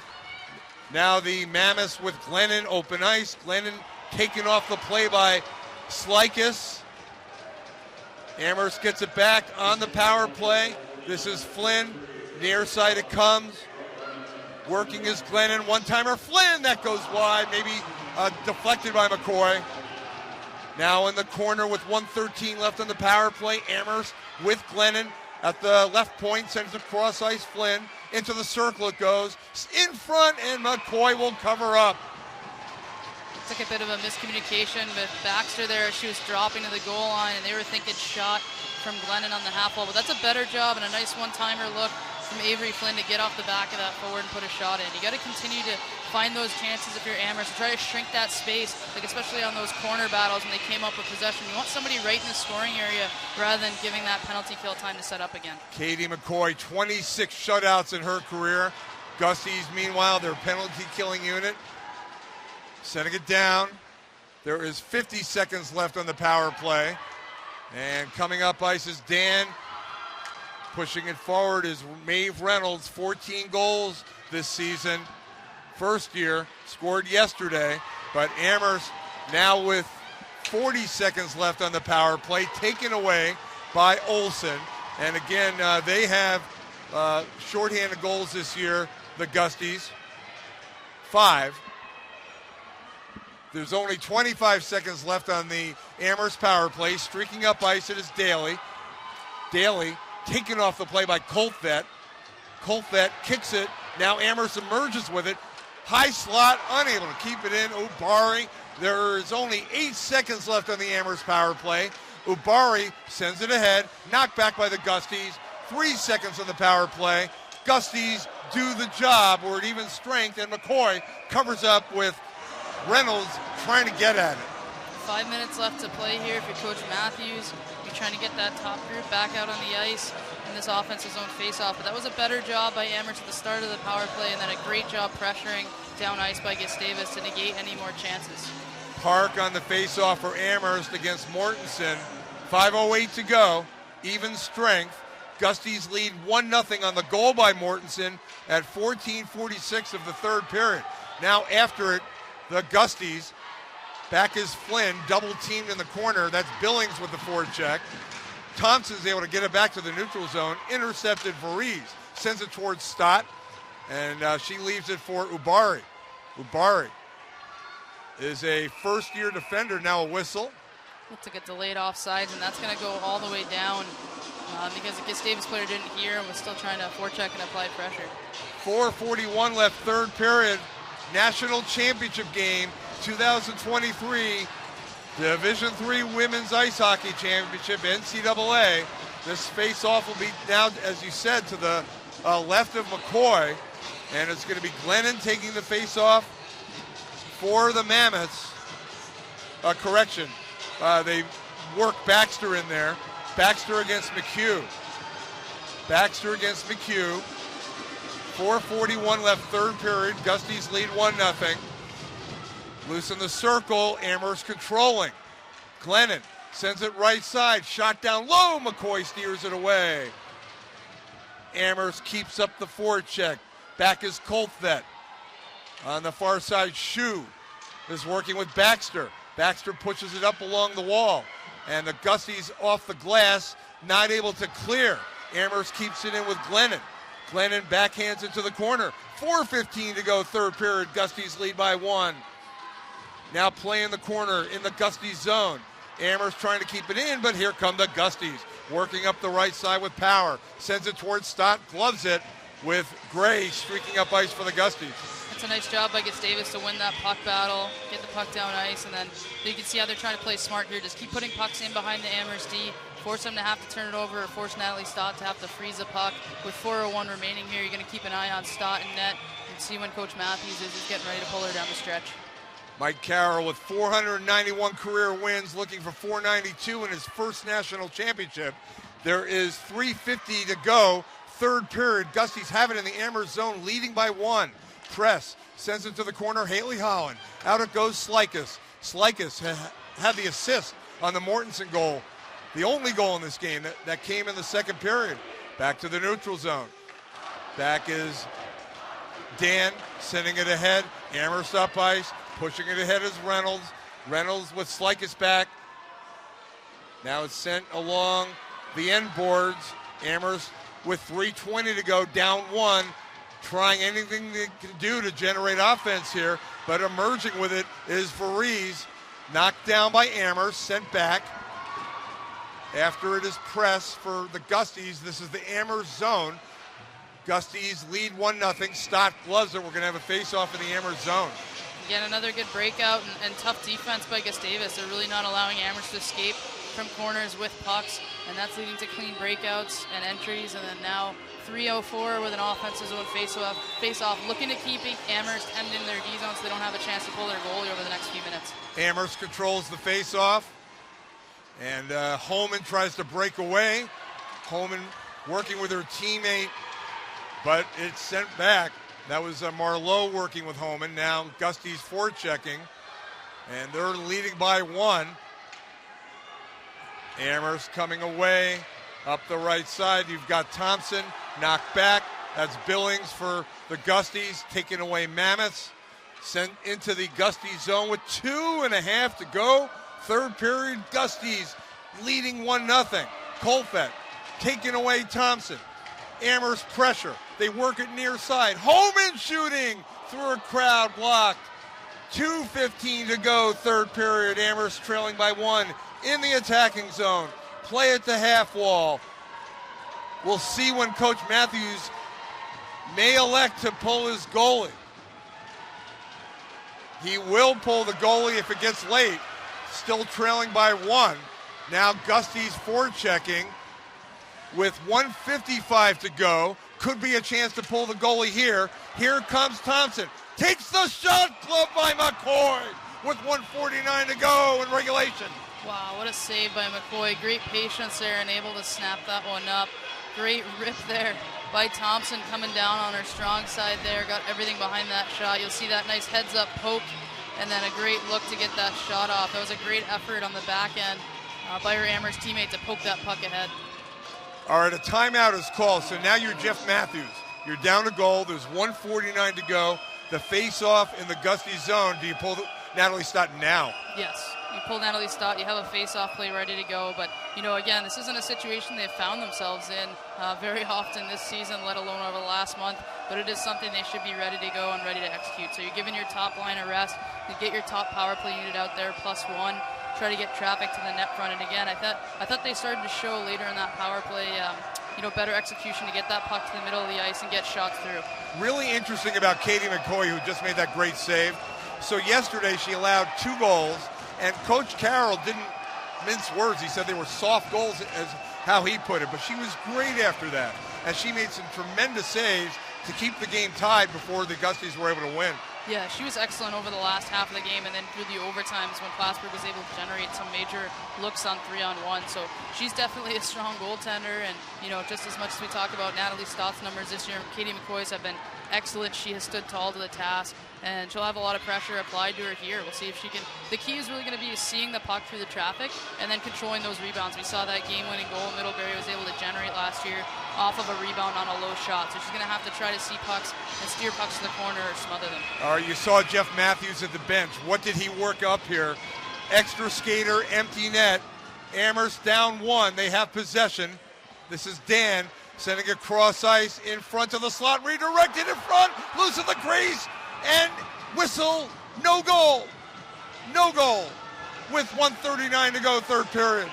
Well, that was an awesome face-off win. They've been rolling pretty well all night in the face-off dot, and then it looked like I think it was Glennon who slipped that puck in, and then a nice little one-touch on net. We talked about those rebounds off the pads, but McCoy does an excellent job to find that puck and cover it in a hurry because she had 3 Amherst players crashing in around her. The net is empty. The net is empty. Amherst with an extra skater trailing by 1. Dan cross ice. Forward shooting deflected in the circle, and here comes press. 2 players converge. Amherst with an offside. Yeah, that was the D pinching, and it seems like that puck must have popped out really quickly, but great job by Amherst to close on that effort, not allow daylight to skate that puck down the ice. So they're going to keep the net empty with the face-off just outside the blue line towards the Gusties zone. The net remains empty. Big face-off, obviously. Amherst trying to send it down, but with the puck is Olsen taken away. Good work by Shu. Amherst controlling. Here's Flynn. Sends it wide. Redirected. Score! Amherst ties the game with 1:12 to go. Third period. That's how it's done. Win a puck battle. We talked about the escapability of Alyssa Shue all night. She's been possessing pucks, creating something out of nothing, and she does that there to keep possession and help Amherst get set up as you hear the crowd going absolutely nuts here at Orr Rink. You'll watch the play here to get that puck high, D to D. Great eyes on net by Avery Flynn, and then I think it was the stick of Carly Daly that tipped that puck going wide back underneath the glove of Katie McCoy. Just an excellent play, a hard puck to stop. McCoy didn't have a chance on that one. An excellent net front gritty grime, and you kind of felt like if anybody was going to do it, it was going to be Carly Daly tonight. I mean, here we go with the Gusties. They were in an overtime situation last year with Middlebury. Watch it again here. Flynn took the shot. Was it Daly? It was hard to tell, but either way, I think she jumped way in the air, I can tell you that. The commitment to get to that puck, as we saw, it was Daly's stick. Yep, they got a piece of that. But you saw Baxter and Daly both breaking to that puck, and now we have 1:12 of emotional hockey after that. So it'll be interesting to see how these teams finish this last few minutes of regulation. The game is up for grabs, as we guessed it would be, right down until the end. My point about the Gusties, they've been involved in some amazing games. In these last three national semifinal games. Here comes Holland in the circle. Holland had it taken away. We still have time left. 1 minute to go in the third period. We're 1-1. Shot in front. Stott covers up. Whistle. We're going to have a face-off in the Amherst zone. The Gusties fans are not happy. They felt Holland deserved to draw a hooking call on that play. That was a great burst of speed. She is determined to get this game won for the Gusties, and then finishing up at the net front. Stott was struggling to cover that puck. Pretty quick whistle there, but Gustavus has a lot of momentum here with an offensive zone face-off with 57 seconds left. Orr Rink is completely rocking right now. Face-off to the right of Stott. The Gusties are dangerous, and Amherst is able to clear. Back is Remington. It's 1-1. The Gusties were 1:12 away from a national championship. We're now tied. Late shot. Glove save. Stott. Excellent effort that time by Varese. Yeah, you can feel the pressure on these players to put a puck on net there. Varese kind of well outside the scoring area. You almost wish she had the ability to kind of wheel the net. You see her kind of take this shot from down outside the area. It looked like it might have been going wide, but again, that's what happens late in the game when emotions are high and anything can go in. All right, Mortensen, the hero yesterday on the faceoff, goes to the corner. This is the Amherst zone. We're late in the third period in the national championship game. Here come the Mammoths with Dan knocked off the play. Wow, Mortensen goes down hard, and play is stopped. Mortensen hit the ice hard on her back, I believe. But it looks like she's going to get up, which is good to see. Yeah, glad to see she's okay, but a fantastic back check effort. And I think Amherst fans feel they deserve a penalty now. So it goes when teams are playing hard down the wire. But just an excellent, excellent effort to try to keep getting defensive side on the back check by Lily Mortensen. All right, Amherst on the face-off. That was Dan colliding with Mortensen. Gusties come out with it. We're very late. Press sends it near side. Gusties with Holland, 3 Mammoths back. We only have 13 seconds left. Play behind the goal. This is the Amherst zone. Gusties trying to get an opportunity. We have 4 seconds left before overtime again. Now it's press in front. Shot block comes out, and we are going to overtime. I believe they whistle play dead, and we're going to overtime. Daly, her tying goal. Let's see if we can get you an official time on that. At 18:48 with 1:12, Tara. 1:12 remaining before a Gusties national championship. They're going to have to work hard again in an overtime in a national championship to get their first title. Well, that's why it's not over till it's over, and it almost feels like Amherst snatched. If they win in this overtime, it's going to feel like they snatch victory from the jaws of defeat there. But, it's not complicated how you score goals at this level. Get pucks to the net, get people there, Amherst executed that down the stretch, and Gustavus with another excellent rush there and a push at the end. They are a mentally tough team. They've been in this arena before. No matter what happens, this has been an excellent game as we expected. Every player out there just laying it all out on the line in the hopes of winning a national title. And this has been nothing short of a great tournament. I mean, the Plattsburgh game with Gustavus Adolphus went to a double overtime before the winning goal by Lily Mortensen. And then the Hamilton-Amherst game with Natalie Stott putting on a display in goal. There was a penalty shot. Hamilton fought really hard. It came down to the end. A 2-0 game. And now we're going to overtime for the second straight championship season. Last year, just to remind you, Middlebury winning in overtime. We showed it to you earlier. And Middlebury with Ellie Barney, the hero. Who will be the hero in the first overtime? We're going to know pretty soon.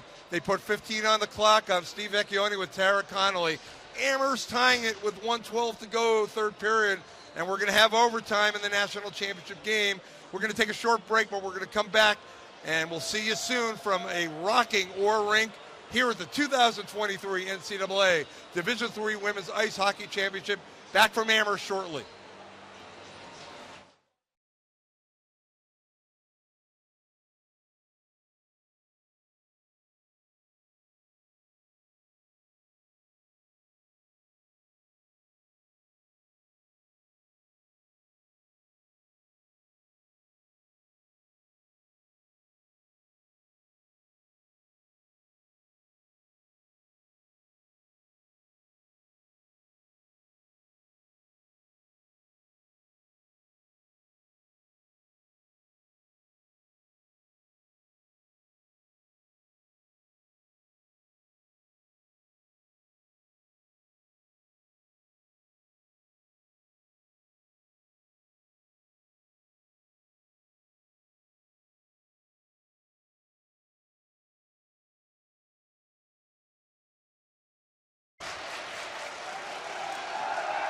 Back at Orr Rink, Gustavus Adolphus and Amherst heading to overtime.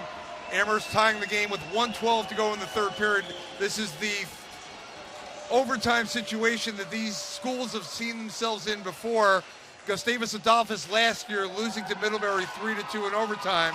In 2009, Amherst winning in overtime against Elmira on the goal by Kate Dennett. But they're not going to an overtime, Tara, unless they score late, and they did late in the third period here.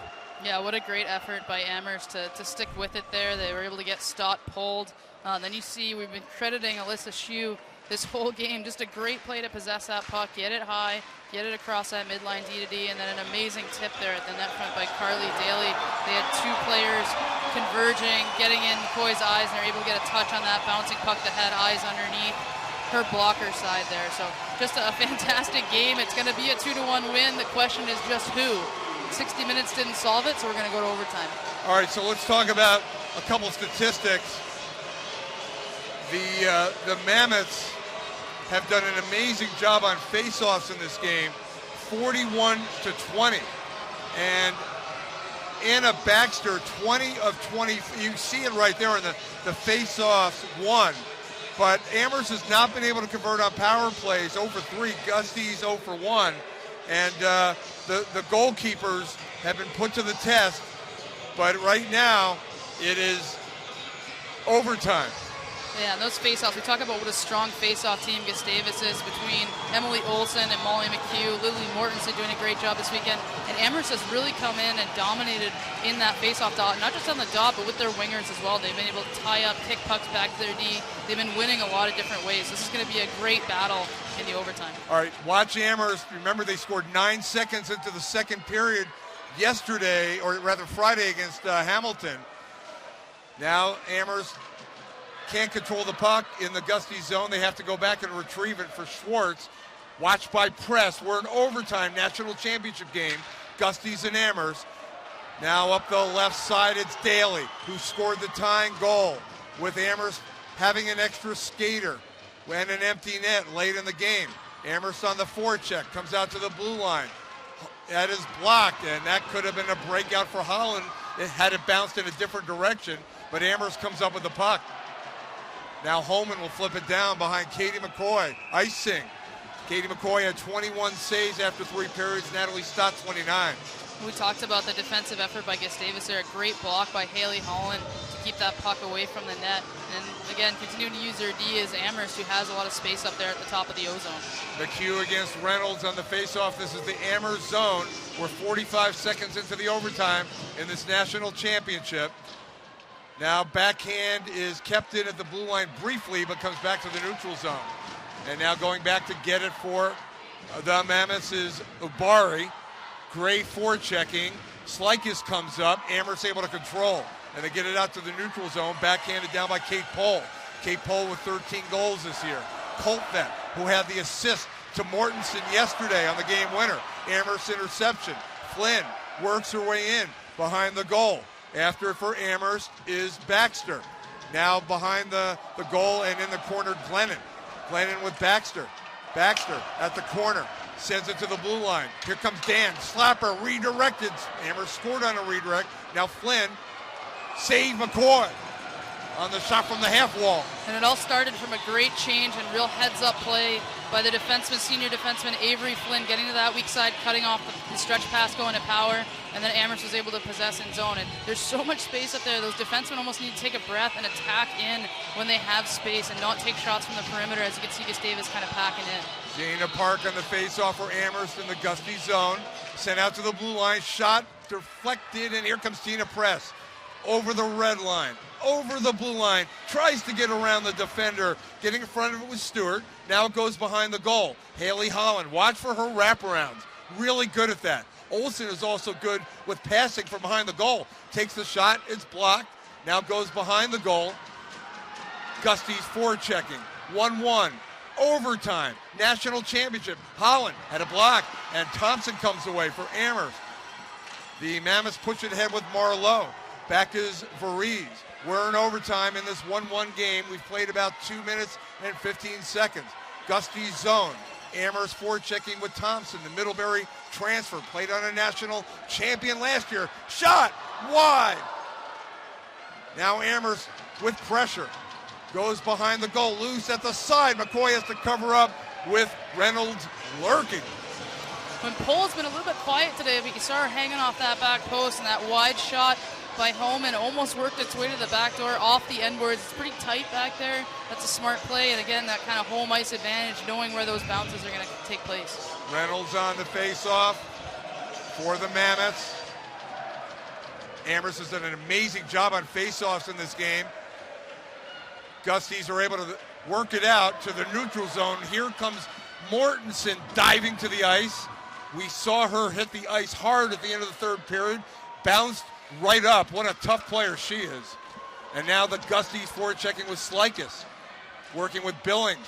Billings along the wall. Billings tries to emerge. Taken back by Amherst. Good move to get out of the zone by Daly. Sends it ahead for Reynolds. Daly and Reynolds working onside. Here comes Daly, taken away by Coltvet. Now the Gusties counter. They work with Billings into the slot. Take away Reynolds. Interception Mortensen, the hero yesterday. Now it goes to the corner. Backhanded up the wall. 1-1 overtime. 16:40 left in the overtime. National championship at Orr Rink. Here come the Gusties. Shot deflected by Flynn. Gusties forechecking. Gusties emerge. Shot power blocked. Reynolds got a piece of that. Amherst comes away. And now Daly will flip it down. Back for the Gusties, Varese. Varese will work her way up ice. Good scoring defender, but it is taken away on a good stick check by Baxter. And Baxter comes up with the puck, takes the shot, block. Baxter gets it back, working at the half wall. Sends it out to the point. Cross ice it goes. Schwartz sends it down. Glove saved by McCoy. Dangerous though. The rebound, it was cleared to the corner. Now the Gusties have it. Trying to clear. And they come up ice. Back to the other direction. Here's Remington. Takes a stick check on a beautiful play by Stewart. Here comes Amherst sending it ahead. Glennon. Back is Coltvet. 15:30 left in the overtime. 1-1. Holland right wing. Holland pushes it ahead. Holman back. Holman working against Holland. Holman hits the ice. Holland gave a little shove. They're not going to call that one. And it goes all the way down. Now chasing Mammoths. End to end we go. Olsen for the Gusties. Incredible tension here at Orr Rink right now. Olsen moves it forward into the neutral zone. Comes to the other side. Olsen is taken off the play, but is able to get it down. Back for Amherst, it is Holman. Holman sends it ahead. Up for it is Marlowe. Back is Remington. Marlowe after it. Remington with great fundamentals getting in front of her there. And now Amherst forechecking. Goes to the half wall. Out to the point. That's Flynn. Takes the shot. Redirected. Blocked by Billings. On the far side, Thompson goes behind the goal. We have not had a lot of stoppages here. Marlowe had it sticked away. Play in the corner. We're in overtime. National championship. Gusties, end of the ice. Amherst forechecking. Sent out to the slot. Here comes Amherst. Shot. Obari saved McCoy. Rebound. In front goes wide. Thompson was there. Also was Pohl. Now comes loose in front. In front, Reynolds. Backhands it wide. Pohl after it with Reynolds. Reynolds behind the goal. Works her way in. We go the other direction. Here come the Gusties. Mortensen over the red line. Steered away by Stott. Now behind the goal. Dan takes it. Dan looks to get it out. Steered ahead. No icing. That will not be icing. Colfett gets it. Amherst with the forecheck. Keeping it in the Gusty zone. Reynolds at the corner. I don't know when we last had a stoppage. Reynolds with Daly. Daly in the corner. Great teams competing here. Tremendous game. Kept in at the blue line. Here comes Olsen at the red line. Over the blue line. Backhands it left wing. Holland couldn't get to it. Now Dan sends it around. Kept in at the half wall. Colfett shooting. That is deflected to the near side. Gusties forecheck. They can't keep it in. Back comes Amherst up the right wing. It was a shoe, but now it's Power for the Gusties. Makes a nice move. Power working right wing. Here comes a shot. Save Stott. Player goes down. That was McHugh on that shot. Now backhanded up the half wall. Gusties pressure. McHugh, who had the tying goal last year in regulation dramatically, with .1 to go. Gusties pressure, looking for their first national championship, first Midwest school potentially to win a championship. Finally, play is stopped with 12:40 to go in overtime. And if you're Amherst, you're happy you're not playing by international or NHL rules, because that would have been a delay game, 2-minute penalty. But Kelsey Stewart, who had made so many important stops and were breaking pucks out of her defensive zone there with a flip out and open ice. But Amherst had some fantastic looks. They're starting to get pucks in and around the crease, just couldn't get to a couple loose ones there. And then that seems like it's what it's going to come down to. It's just a puck in the crease and who's able to get to it first and jam it home. I don't know how long we went without a stoppage, but it was end to end. Yeah, there were some long shifts there. You're really seeing the conditioning work being tested. There were some track meet moments there until Amherst was able to kind of possess in zone and change a shift or two in the Gustavus D zone. But it's absolutely, every player here is really leaving it all out on the ice. And you got to think that Amherst is starting to get the better of the chances there. Shue, Baxter, and Glennon are starting to settle in, and then they're able to change that top line back out. So last year, the Gusties tied it late, and Bill Mandigo had to do a lot of coaching to get his team refocused for the overtime. Mike Carroll probably had to do something similar in this game, with them coming within 1/12 of a national title. I get the sense from this team, though, you see how senior heavy it is, you see how many veterans are in the lineup and constantly on the ice. It kind of seems like a well-oiled machine by this point in the season. All right, the face-off in the Amherst zone. 12:40 remaining in the first overtime. Amherst tied it late to send this to overtime. Gusties scored in the second period. Shot blocked, taken from the point. Now the Gusties move in. Holland blocked in front. Holland is so aggressive. And Holland with the takeaway, sent in front, poked at, covered up by Stott. Boy, Holland is on a mission. She has been denied in this game, but she's had an unbelievable impact on it. Both shot blocks on the puck, and then you see here the work by Tina Press to create that chaos and turnover. And then Holland not wasting any time. We talked about them. They're a shoot-first team, and that's how you're going to score in this overtime. Holland with 20 goals this year, had the tying goal in the third period yesterday on the power play. Pokes at it, Holland, in the circle off the face-off. All right, Gusties forechecking in the Amherst zone. Now it's taken up the right side. Here comes the shot. That goes high by Daly, who had the goal late in the game, almost had the game winner in the national title. That went over the crossbar. Look at short side high like Masota did on Friday evening. It seems to be the spot to find for McCoy.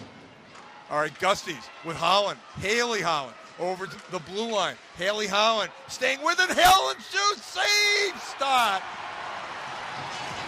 What an individual effort by Haley Holland. So strong on the puck, able to possess that through the defenseman, get a 1-on-0, and then Natalie Stott showing her poise. You see that little move through the stick of Avery Flynn and then gets it back to her forehand, looks to jam it, but Stott holding her ground. So poised back there for a freshman. Face off to the left of Stott. 11:52 remaining in the first overtime. Dan for Amherst looks to send it up ice and pushes it forward. Goes all the way down, chasing it, no icing. Amherst is able to get to it when Glennon goes down. Knocked down by Slikis. No call there. No call. Now they fight for the 50-50 puck. This is the Gusties zone. Amherst with the forecheck. Now another push by Slikis. Players going down. It's getting physical. Yeah, and I have to say, I'm kind of impressed with overall the demeanor and the calmness you see on the Amherst bench. You know, it looked like a bit of a slew foot trip from behind there, but kept playing and going. You see a lot of emotion, you know, on the Gustavus bench looking for calls. And you got to think that helped Amherst down the stretch tie that game late in the end of the third period there. I just want to comment on Carly Daly. She's been all over the ice for Amherst. Yeah, she's a senior. You know, she's been a leader on that team. She got the game tying goal there in regulation. She's been showing her speed and conditioning all game long, and she's really, you can see her and both Haley Holland trying to really end this for their respective teams. Daly after it, but coming away Billings for the Gusties. Billings sends it down, goes behind Stott. Gusties with the forecheck here, and it's on goal. Stott steers it away. Billings behind the goal.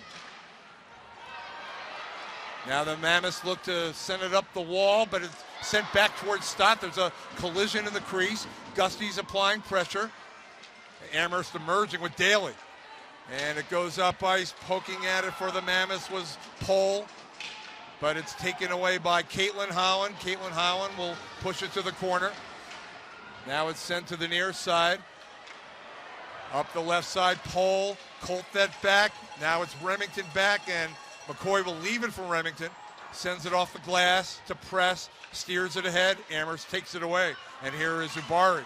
Ubari sends it into the Amherst bench.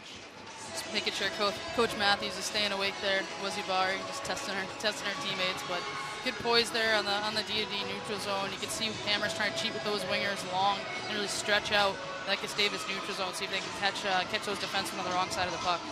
Amherst won back-to-back national titles in 2009, 2010. Their first national title was a overtime game winner against Elmira. Gusties have never won a national title. Their second straight overtime in a national title game. Face-off controlled Gusties. Colfett sends it ahead. Haley Holland. Quick pass intercepted. Mammoths comes to the near side. We're about halfway through the first overtime. Gusties forecheck. Play at the half wall. A lull in the action as the Gusties try to come away with it. Now Olsen back with Flynn. Flynn trying to control the puck. Good work. Olsen sends it to Holland. Watch for the rep. Opportunities for her, but Amherst takes it away with that tremendous defense. And here comes Shue. Very quick player. Shue works away and backhand. Save McCoy. Rebound covered up with Glennon there. Once again, that Shue Baxter Glennon line so effective, and Shue great speed there and protecting that puck on her backhand. Just couldn't quite get a better piece on it, but ironically, Riley Glennon was right behind her. You'll see here the effort by Shue to drive, protect that puck away from the D, get a shot on net. Great job by McCoy, and then the puck actually goes through the feet of Glennon, who was crashing and could have had a second crack at it. Jana Park will take the face-off for Amherst. Official timeout. And, wow. Amherst tying the game with 1:12 to go in regulation on the Carly Daly redirect. Yeah. It was an amazing tying goal. This place completely erupted. It was great to see Amherst settle in after not being able to convert on those power plays. And, you saw Gustavus playing such tight defense and being able to shut down so many entry passes and looks that you're wondering if Amherst was going to be able to find that seam, and then they were able to get a wide shot tipped on net. All right, we scoop up some ice with the great crew here at Amherst doing a phenomenal job getting everybody ready for these games with the hard work they do. That's a round-the-clock operation. Yeah, you got to give credit to these teams in Division III. They find out who's hosting after those quarterfinal games conclude, and you have your highest seed determined. So just amazing preparation work in a very short period of time by all the administrators, staff, and rink staff and people at these areas, as well as the championships committee. And I have talked to these folks. They love sports. They love hockey. They work for Amherst. Obviously, they love their school. Just nice people. A great event here. So now, after the pause in the action, there's 9:50 to go in the overtime. When I asked Mike Carroll what a championship would mean to him, he paused after saying, it's a team effort, but he paused for a moment, and then he said to me, it would mean a lot. In his understated way, Mike Carroll, with all his wins, hoping he can win his first national title. So is Jeff Matthews of Amherst. All right, face-off to the right of McCoy in the Gusty zone. It's going to be Reynolds on the face-off. And after it is Pohl in the corner. Pohl at the corner with two Gusties fighting. Now Reynolds comes up for it. This is the Gusty zone. Emerging the Gusties with Olsen. Olsen sends the left side press. Press will send it all the way down. Now it's the Mammoths with possession. Holman. Holman works her way to the neutral zone up the left side, pushes it off the boards. Chasing after it is Daly again. Daly is so quick. Amherst forechecking, looking for opportunities. That's Pohl. Pohl, the senior, to Daly, another senior. Daly to Flynn in the circle. Great move, Flynn in front. She lost control of the puck, had a chance. Great offensive zone movement there by Avery Flynn to get going. All right, the play bar near side, the shot blocked. Great block for Reeves on the attempt by Flynn. Flynn has been active, and Flynn is a senior defender showing offensive capability, looking for the game winner in a national championship. But here come the Gusties, trying to work it up the wall. Olsen can't control, taking away Reynolds, knocked away by Remington. Reynolds after Remington, they collide at the boards. No harm, no foul there, just good physical play. And we have a stoppage. The two players are down, they get tangled up. Things are getting testy. And this is national championship. They keep going. The whistle did not stop play. Now it's sent in front.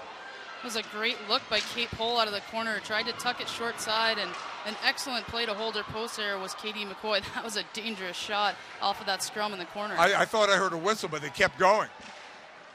No goal there. Now Amherst comes up with Baxter at the half wall. Baxter in the corner. Baxter keeps it going, sends it to the blue line. That is redirected wide on the shot taken by Gretchen Dan, the first-year defender. Amherst pressure. That's Glennon along the half wall for Amherst. It's been all Amherst here in this overtime period. They're doing a great job surrounding these puck battles, and they've been coming away with possession, which has led to some good chances. All that hard work, we'll see if it pays off for the Mammoths, but the Gusties are toe-to-toe with Amherst here. Here's Coltvet at the far corner. Gusties led in this game 1-0. Amherst tied it late third period. Here comes a takeaway. That's Baxter in front. Shoot! Shoot, couldn't get a shot off. Just tried to kick it to herself. Really nice play there. All right, redirected in front off the shot from the point. Loose in the slot. Still loose, no whistle. Coltvet is down and comes out. That's Homan, backhand, goes behind the goal. Glennon there. Incredible effort. Now comes out to the blue line. Holman keeps it in. Backhands into the corner. Goes behind the goal. Glennon sends it around, but no one at the point, and Amherst has to go back. We talked about that long change now that we're in overtime.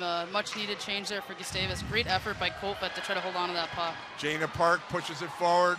Back is Coltvet, or rather Slikis, pardon me. Slikis up the half wall. Slikis works her way to the neutral zone. That is McHugh. We know that McHugh has a flair for the dramatic after last year. Goes behind the goal. Colfett. Colfett sends it near side. Power sends it ahead. Gray couldn't control it. Sent back by Flynn. We have 6:08 to go in the first overtime. We went to a second overtime yesterday with the Gusties. Mortensen had the game winner against Plattsburgh. Play at the neutral zone. Goes into the Amherst end, press chasing, pushed forward behind the goal. Got to watch for press. Always around the puck. And Gray was actually breaking a few seconds earlier up the middle, almost reminiscent of that play we saw last year in the national championship game, but it was Middlebury, so Gustavus may be taking a page out of that same book. All right, the Gusties are able to merge with Varese over the red line. Varese meets a double team, and this may come down to a bounce of the puck again today. And again, you look at Gustavus, and while Amherst has had the majority of the possession and looks, it doesn't take much for them to finish this game off just the way they did against Plattsburgh. So it doesn't matter the chances. They're in this thing right until the very end. Here's Kate Paul working her way up left wing, sticked away by the ever-present Remington. Now Amherst delayed off. It is offside. Yeah, it looked like it got a piece of an Amherst player, so they're going to send that to the opposite blue line in the neutral zone here for a face-off. 5:03 remaining, and Amherst and Gustavus Adolphus. There you see Caitlin Holland, the sister of Haley Holland. Both excellent scorers. Face off outside the blue line towards the Amherst end. Controlled Gusties.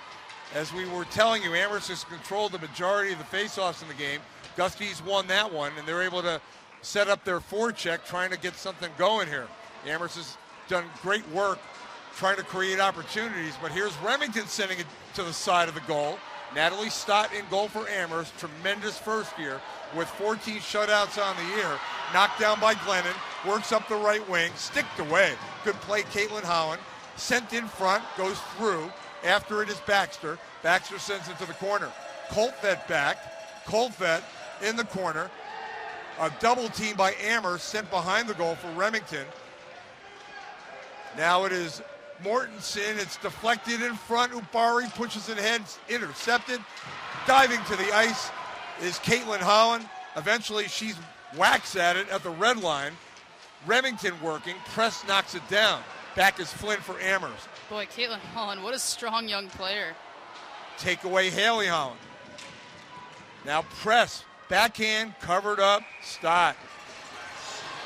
3:55 left in the overtime. We've seen quite the battles, and that's what it comes down to. You know, the physicality is ramping up. Every puck's so important. You never know which play is going to be the one that makes the difference. So you can just see these players fighting for every inch in terms of winning puck battles. All right, this is the Amherst zone. Gusties will try to control the faceoff and get a shot. They do control. Comes out, blocked Amherst. Pole got in front. Now it's sent behind Stott. Back is Dan for Amherst. Pressing, but Amherst with the takeaway. And Amherst sends it up ice, kicked away by Varese, but working hard for Amherst is Jana Park. And pushed ahead, Haley Holland. Watch for her. Back for the Mammoths is Stewart. Holland and Stewart battle. Stewart was able to get back and contain Holland, which is hard to do. Now they fight in the corner. Who will get this puck out of the scrum here? Will they whistle it dead, or will it keep going? It is continued with press. 3:10 to go in the overtime. They just continue to fight at the corner, waiting for a stoppage. Hasn't happened yet. This is the Amherst zone. No whistle, finally a whistle. Well, that's why they had to shovel the corners. You can see a lot of the play has really been contained in the corner battles, along the walls, and that's what comes down to at this time of year in tight checking games like this, when teams are really trying not to give too much up the middle until it's a pretty clear break. Both teams 26-3-0 in the pairwise poll. Amherst number 1 in the USCHO poll. Gustavus number 1. And you can see why there's a conflict. Just an amazingly even game. We're in the overtime. Gusties forechecking, looking for the win. Sent behind Stott. Gray with the forecheck. 2:45 left in the overtime. in the near corner. Gusty's trying to create something with Brooke Power. Back is Schwartz for Amherst. Shot from the side, blocked, loose in front. Dangerous for Amherst. Shot goes wide by Molly McHugh. And now it's cleared by Amherst. Getting back defensively is McHugh on the back check. Sent forward. Amherst takeaway.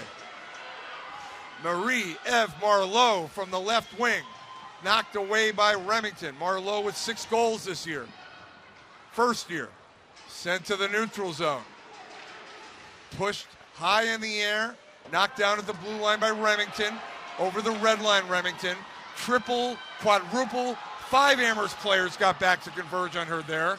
Great defense there. It was an athletic play by Brooke Remington to grab that puck and skate with it. Pushing it up the right side, Glennon, right wing, has Shue in the middle, sends it in front, Shue redirects it wide. Now goes to the left side, Baxter, out to Flynn, the shot, redirected wide. Gusty's trying to clear. Gusty's push it ahead. Knocked down by Flynn, sent to the Amherst, the Gusty zone, and it's cleared all the way down, and play on. Goes behind Stott. Gusty's forechecking, 1:20 left. Here's Slikas shooting, knocked down. Getting in front of it was Baxter. We're approaching a minute to go in the overtime. Holland at center ice, Haley Holland. 20 goals, 16 assists. Interception Mammoths, that's Baxter. And it is sent down, that is icing. Critical face-off upcoming. We saw Haley Holland jump out there and once again dictate the pace of the play. She gets that puck, takes a second to settle it, pull it out, get her teammates onside, kick it, and then start to drive. And it was Baxter who read that centering pass and just iced it a little bit less touch, and they would have been able to get a change. Emily Olsen will take the face-off for the Gusties against Anna Baxter, who has done a great job on face-offs in this game. Loose in the circle. Holland shooting. Great save, Stott. Follow press. Save, Stott. Looked like it might have handcuffed Stott a little bit. Holland was rolling in on her forehand and got that shot off quickly. You see the face-off win here. Holland, the righty, had her eyes up, and it looked like it maybe squeaked under the legs. The number 6, Alejandra Yubari, and kind of handcuffed Stott with that toe save, so she had to get to the rebound quickly. 2 chances for the Gusties to win the game. Comes out to the blue line. Late here in the first overtime, 50 seconds remaining. Press behind the goal. Press at the near side. Sends it behind the goal. In front it comes. Stott, save, rebound, no whistle. Here's Holland. Holland at the corner. Sends it out. Taken by Varese, blocked in front. Varese goes after it, can't keep it in. 32 seconds left in the overtime. Put a laser by Varese. That nearly got through. It looked like it might have hit her teammate, Emily Olsen, coming to the bench, grabbing her side, but a great look to get a puck through traffic. Gray up the right wing. Back is Homan. Gray after it in front. Stott had to be alert on that shot to the side of the net. Here comes Amherst, the speedy Daly. Back is Coltfett. Daly after it. Daly chasing. Coltfett, good job, but Amherst keeps it in. Loose in the slot. We're late in the overtime. Only 1 second left, and that is it for the first overtime. We're going for the second time here at Amherst to a second overtime, Tara. 2 stingy defense, 2 great goaltenders, special teams. You know, we knew both teams could shut it down on the penalty kill. We kind of had a feeling this was going to be a tight game all the way through, and here we go. It's been, 80 minutes of hockey, and we haven't gotten to the bottom of it yet. So remember, the Gusties won in a second overtime situation yesterday with the hero, the first-year Lily Mortensen, who has the only goal of the game for the Gusties. Amherst tying it with an extra skater and an empty net late in the third period with 1:12 on the clock. Daly's goal tying the game. No goals in the first overtime. We're heading to a second overtime. I'm Steve Vecchione with Tara Connolly. Back in less than 15 minutes for the second overtime in this National Championship, the 2023 Division III Women's Ice Hockey Championship from Orr Rink, Amherst, Massachusetts. Amherst College, see you soon.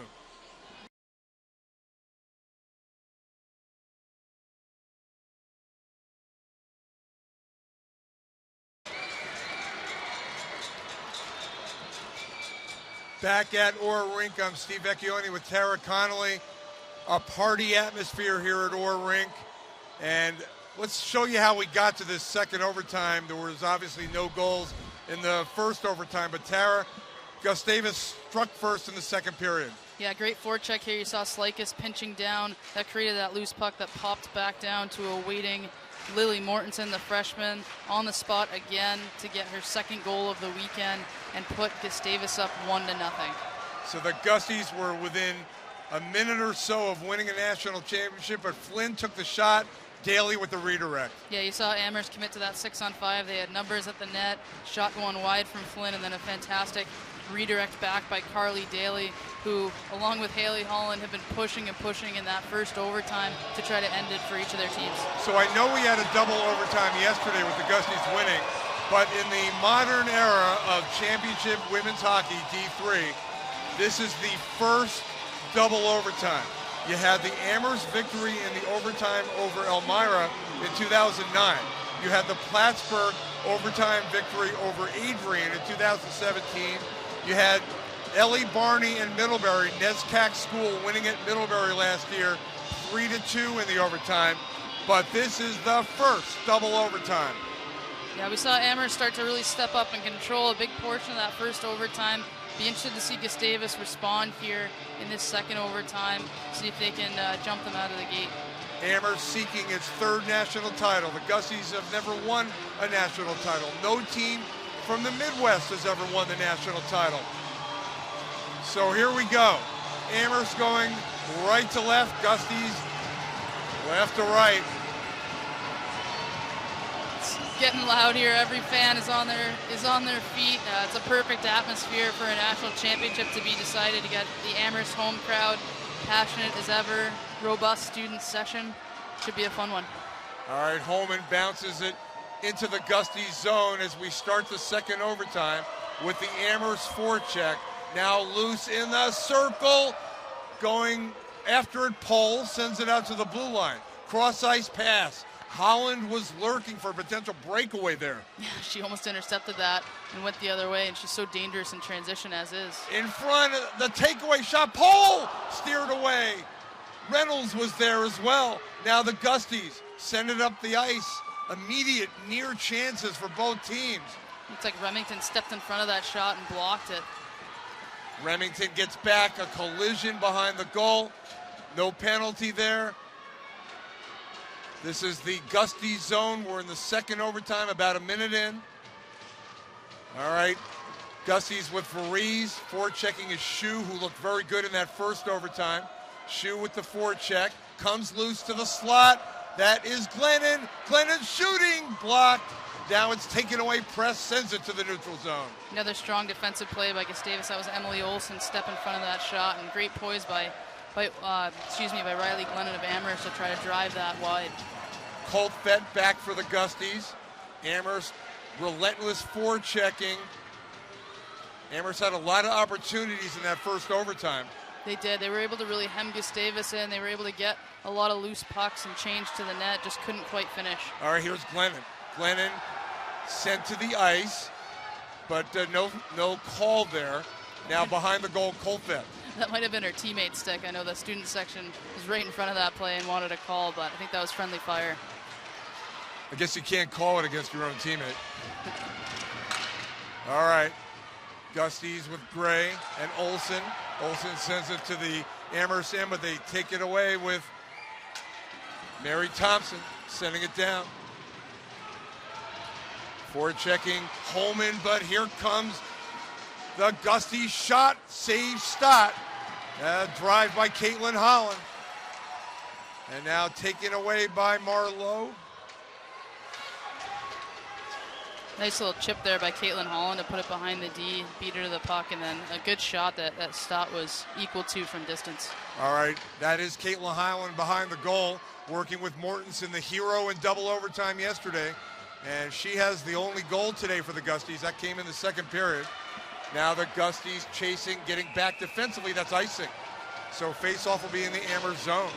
There was that slick ice there. That puck might have slowed down if there was a little more snow out there, but crosses for icing, and Gustavus able to change. Amherst has to stay on the ice here. All right, we've played 2:42 of the overtime. We're in the second overtime. Face-off to the right, of Stott. Press comes away. Behind the goal, looks for the wrap. Press emerges with it, takes the shot, saves Stott. Comes out to the high slot. Colfett couldn't get a shot off. Back comes Amherst to the neutral zone. Good work by Press there. Yeah, and Holman had fallen down. She made a good initial stop, and then Press had a second shot at it. That's Press with the puck, but it was taken away. Flynn sends it up the board. Slike is shooting, saves Stott. Here's Press behind the goal. Loose in front, to the side, collected by Reynolds. And Reynolds sends it ahead. Now Amherst with speed in front. It comes. Knocked away on the 2-on-1. Another great back check by Press. There she was to disrupt that potential look at the net for Amherst. Okay, behind the goal, Daly. Daly working. Daly has it behind the goal, reverses, sends it to the circle. Amherst forward checking, backhand from the slot, knocked down by Varese. Kept in Mammoths. Getting in front was Haley Holland. Now Slikas for the Gusties. Had the assist on the goal by Mortensen. Slikas is being harassed by Reynolds. Great forechecking. Reynolds working hard. Reynolds after it, shot from the point, potentially, but Shu goes to the corner. Now Shu falls down, double team by the Gusties. Varese sends it off the wall. Trying to clear. Finally, they do so. All right, back is Gretchen Dan. We've played 4.5 of the second overtime. 1-1. Haven't had a goal since late in the third period. Now the Mammoths with Dan. Flips it down. Goes behind the goal to the side. Incredible tension here at Orr Rink. We're in the second overtime. I think everybody's exhausted except the players. A lot of energy still being expended out there. We have a stoppage. Yeah, you can see both teams kind of have that same game plan of get a puck to the slot. They've got a player posted up there. You saw Tina Press trying to take away Stott's size advantage by wrapping it and jamming a puck in. Same thing with the Reynolds line. She was net fronted. Daly was trying to get her that puck, but you could see kind of the fatigue starting to set in on some of these missed passes and chipped pucks in deep. All right, Olsen for the Gusties. They were flying in the overtime. I mean, they were back and forth. Now Remington at the red line, over the blue line, up the wing, takes the shot that's blocked. Remington stays with it. Getting in front of it was Holman. Now sent along the wall where Holland keeps it in. Holland to her left, quick, backhand, save, Stott. What a move by Haley Holland. That's what makes her so dangerous. She's coming down on her strong side there. Just dangles it out for a hot second to try to get Emily Holman to bite. She does, and then attacks right in on her forehand. It's a backhand shot on net, and Stott's ready for it. A little bit less threatening on the backhand, but still a great save to gobble up that rebound by Natalie Stott. McHugh had the most face-offs win in the country last year. McHugh on the face-off for the Gusties in the Amherst zone. This time, though, it's loose in the circle and the Mammoths come away. Sent to the neutral zone. And that is Varese sending it forward. Here's Gray working in, shooting over the crossbar, bouncing around. Now McHugh collecting. McHugh's been around for a long time, very experienced player. And the Mammoths, meanwhile, able to counter up ice. That is Reynolds streaking, triple team, loose. Comes out to the Gusties and Power. Power will flip it down. You know, these games, especially as you start to get tired, it really comes down to a mistake, you know, and really trying to minimize those mistakes and play a simple game. All right, centering pass just eludes the stick of Pohl on the attempt from Daly, I should say. Now it is Stewart. Stewart will send it down behind the goal. Back is Colfett. Colfett will send it off the stick of her teammate, but it's kept in by the Mammoths. Shot goes over the crossbar. That was Baxter. Loose behind the goal, now to the side of the net. Amherst still has it. They send it out to Dan, who sends it to the half wall. In front it comes, redirected, covered up by Katie McCoy. Great job defensively at the net front by Sophia Colfett of Gustavus to box out, give McCoy time to cover that shot in, as you can see the Amherst forwards were threatening right in and around to get a stick on that puck. We're in the second overtime. It's 1-1. This is Anna Baxter on the faceoff for Amherst in the Gusty zone. Oh, that last shot caught Stott over the head as we just saw the replay of the most recent Gustavus rush. Holman shooting, redirected. Glennon loose in front. Goes to the side. Amherst forechecking in the Gusty zone. After it is Shue. Shue working with Glennon. Glennon at the corner. Can't get around the defense. Press comes away. And the Gusty's out to the neutral zone. Faree's on goal potentially, but it went to the side of Stott. Gusty's with Faree's. That is a bouncing puck. Got to watch those. Stott makes the play. Yeah, and the grit on display here, the physicality, both teams so deserving of a championship with how they're playing right now. Just absolutely physical, fighting for every inch, as I've said before in this broadcast, but Natalie Stott covering that one up with pressure coming. McHugh on the face-off against Park. This is the Amherst zone. Second overtime. Controlled McHugh to the high slot. One-timer. Save. That was a shot by Coltvet. Now shot towards Stott. Knocked down. Coltvet keeps it in. High slot through a crowd. Redirected near side. Marlowe can't clear. Kept in. Pressure. Gusty. Shot towards the goal. The Amherst defense is back covering, and they get it out to the neutral zone. Boy, that one had eyes. Remington ripped it on net. Looked like it was coming end over end. Stott had to really fight it off, and it left a potentially dangerous rebound that Gustavus just wasn't able to get to. From that side of the rink is when Mortensen beat Plattsburgh, and she shovels it towards Stott, covered up. 12-17 remaining in the second overtime here, and Gustavus showing some pushback. They've had at least 2 or 3 good chances here in the last few minutes. That one earlier off the rush that Stott had to save with her head using every inch of her height. And then here in the zone, their defensemen getting pucks to the net. All right, controlled off the face-off. Gusties are forechecking. Goes to the corner. Slikus. Puck goes out. And you can feel almost the desperation from both teams, and it's a smart play. It's overtime. Anything can happen. You just need to get a puck to the net. So you see players just whipping pucks on net from all angles, looking for deflections and bounces, getting people there. It's next goal wins, and anything can happen if you get a puck into that scoring area. Face off in the Amherst zone. Amherst emerging with it in front of her net. Dan pokes it, or tries to get it out, but it's poked away by Olsen. Gusties are doing a pretty good job right now forechecking and putting on pressure, but the Mammoths are able to clear it. And they chase after it with their speedy forwards, but that's icing. Yeah, Kaylee Holland doing a great job defensively there. Again, back pressuring, never giving up on pucks. You can see this relentless Gustavus team just constantly hounding the Amherst forecheck. And Coach Matthews for Amherst will take a timeout here, get a line change, slow things down as they're about to take another defensive zone faceoff, see if he can shift the momentum that's been going Gustavus' way right now. All right, as you look at the Amherst bench, Jeff Matthews has had some terrific teams in Amherst. He was 22-3-3 in the 2015-16 season, but this has been a dream season for the Mammoths to this point. They are competing for a national championship in their second overtime. Potential, anything can go here, but what a year for Amherst. Yeah, excellent, and you know, defense wins leagues, wins championships, as we've seen, and both teams have been putting it on display with their shot blocking abilities, protecting the house, really active stick work, some great one-on-ones that we've seen in the open ice play, but you know, you look at the numbers from both goaltenders, which is reflective of their overall team systematic play and commitment to defending, and it's been exceptional.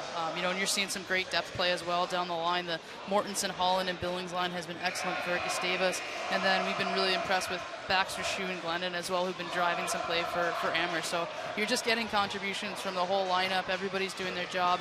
It's just been such an impressive game from both standpoints. You saw the students here from Amherst. You've seen the Gusties fans. They are an exuberant bunch. They're just fired up for their school. They made the long trip here to Massachusetts. Anybody's game. Second overtime. 11:46 remaining. This is the Amherst zone. The face-off controlled Amherst. They're able to get it out to the neutral zone. Voorhees will push it back for the Gusties. And that's Leslie Schwartz, the senior defender for the Mammoths. Up to Glennon. Glennon sends it ahead.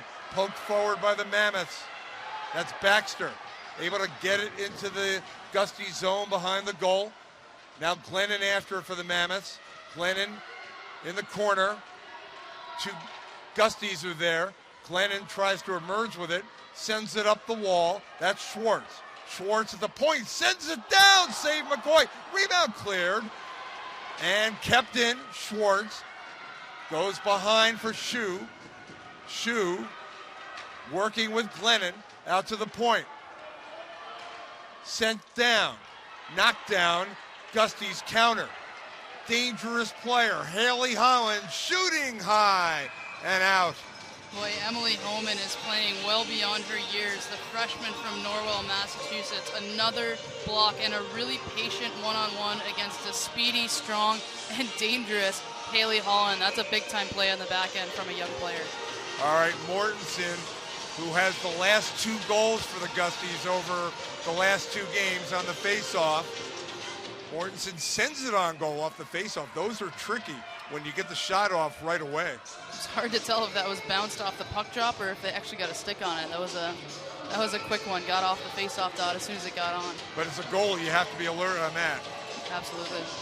All right, again the face-off with Mortensen trying to control for the Gusties. Loose in the circle, comes out to Colfett, sends it down through a crowd. Stott saved. That was a good look. That looked like it had eyes, and Stott saw it just at the last minute. Made a terrific blocker save on it. That was a great look by Colfett. Almost a breakaway for Marie-Eve Marlowe. Amherst is able to push it down into the Gustie zone. Colfett is back. Now it is Park. Park winds it around. Here comes Flynn. Flynn takes the shot, redirected to the end boards. Now goes behind the goal. We're in the second overtime. Fight at the corner in the Gustie zone. Letting him play. Now going down hard is Thompson. No call. Stick hits the ice. We keep going. No whistle. Gusties have possession. Comes up to the near side. Now the Gusties pushing it ahead with Billings. She'll backhand it down. Boy, Mary Thompson got tossed there on the half wall and wanted a penalty, but it's double overtime in a national championship game. Play on. All right, Gusties forward checking. Play along the near wall. Amherst emerging. This is Reynolds at the circle, pivots, looks. Gusties got back. That's pushed behind the goal. Now goes to the far side. Player falls down and able to keep it in Daly for a moment, but sent back to the neutral zone. Here's Dan over the blue line, knocked away. Dan gets it back. Dan at the red line, taken away. That is Gray. On the right is Holland. If she can find her with the shot and the save by Stott. That was a dangerous neutral zone turnover. You saw Amherst there trying to maybe make one too many plays. You got to play the odds and stay smart in moments like that, especially late in a shift and an overtime period where you're tired. You see the turnover here by Dan. Puck comes the other way, and then a potential chance in from Hannah Gray outside the scoring area. Stott does a good job to eat that up because Haley Holland, as always, is lurking, coming to the net for any loose change. We have not had a power play situation in a long time in this game, but Amherst had a few chances earlier in the game, and they were not able to convert. Yeah, it's been a game of pushes. I thought Amherst started the period, had some pushes, and then Gustavus had an excellent response. They had a few threatening shots. Their defensemen are really starting to get pucks on net. Both teams starting to use all 5 in the attacking zone, really trying to get pucks north, south, east, west, and then attack and get bodies to the net. It's making it really hard on these 2 goaltenders to see the puck, and both excellent goaltenders with size in their own rights, but that's constantly and consistently what will beat good goalies is people in pucks to the net. So you can see that effort and kind of go back to that Amherst goal that tied it, that wide shot by Avery Flynn, tipped back by Carly Dan. That's probably going to have to be the look with so many bodies net front there. As D, you kind of have to also be poised and find those shot lanes. You don't want to stuff one into a shin pad and give up a breakaway against in an overtime period like this. Let's talk about the shots on goal situation. 55 Gusties, 31 Amherst. What do you think about that stat? Yeah, I think Gustavus has been smart. They're throwing every puck on net. They're not being super selective with their shots, which is important when you got drivers going there, and they're hungry in that area. Amherst has been a little bit more perimeter, but they've definitely increased that as they've gotten pucks high. All right, face-off in the Amherst zone. There's 9:09 remaining in the second overtime. Baxter on the face-off for Amherst. Loose in the slot, but it is collected by the Mammoths. You talked about Homan. She works in front of her net. She's been all over the ice. Now it is Shu, had it sticked away by Press. Now it's Coltvet. Coltvet, stretch pass. Connects with Holland. Holland at the blue line. Here comes Press, shooting! High in the air. Where is it? Stott looks for it. We keep going. Play to the side of the goal. Glennon on the ice. Loose in the circle. Coming up Remington. Blocked with two players down in the circle. Gusty's pressure. Stott has to be alert. Here comes Press. Press reversing. Press double team. Winds it around. Far side. Wow. What an incredible look by Holland. Nice delay. Press coming up the weak side. She one-touched it but got tipped and went straight north. Holland shooting wide. And then couldn't find it. Stott couldn't find it. It was laying in front of her, and it was just mass chaos around the net. Great way to describe it. That was mass chaos. Now up the left wing. Gusty sent it ahead. Back is Daly. Kept in by Billings. Behind the goal, Caitlin Holland. Caitlin Holland, wrap around, Stott, save, loosen the crease. Amherst comes away with it. Now it's pushed ahead on the backhand by Reynolds. Here's the speedy Daly. Great play, Coltvet to stop Daly. Coltvet has been excellent defensively in this overtime throughout the whole game as well, but just another great play to deny an entry there. All right, Coltvet sends it up the wall. Back for Amherst is Flynn. Sent all the way down. Takes a carom behind the goal. Those bouncing pucks. Here's Billings. Billings tries to clear, stick away by Pole, but it comes back. And collecting it is Kelsey Stewart, sophomore defender. Sends it down. After it is Thompson. Looks to center. In front it comes. Here comes the shot. Dan knocked away by McCoy and a cover-up.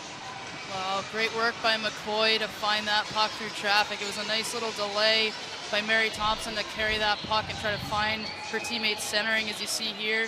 She throws that puck to the middle of the ice, and then a great eyes-up shot by Gretchen, Dan, and McCoy right on the rebound, as she knows she has to be. Face-off in the Gusty zone. Now taking the face-off for Amherst, Jana Park. 6:56 left, second overtime. All these face-offs magnified. They drop the puck, loosen the circle. That's Farise for the Gusties behind the goal. Sent along the wall, and a really good move to get it close to the blue line, but Amherst is able to keep it in briefly. And delayed offside. Now it's the Gusties with possession. Press tries to connect with Haley Holland. Amherst gets back. At the half wall, Thompson. This is the Amherst zone. Gusties have had more shots in the game. Stott has made a lot of saves. But Jana Park took an awkward fall here in the neutral zone. Looked like maybe an elbow or a knee, and that's going to be a key loss to that third line with Thompson and Marlowe if they have to take her out of the rotation here. All right, Gray sends it off the boards. Amherst back with Dan. Nice play to get it ahead for Shu, who is quick. Right side it goes, Glennon. Glennon shooting, that goes behind the goal. Back checking is Gray for the Gusties. Taken away, Shu shooting. It is knocked away, blocked in front. Glennon was there for Amherst, but the Gusties counter. Slakis put Glennon to the ground right as that shot was coming, low blocker on McCoy, and it looked like it might have gotten a piece of Glennon as she was going to the ice, but a great looking shot and a nice attack to the middle as she's done all weekend by Elisa Shu. Slakis sends it ahead. Amherst tries to keep it in, but this is Brooke Power sending it up the wall. Play at the red line area.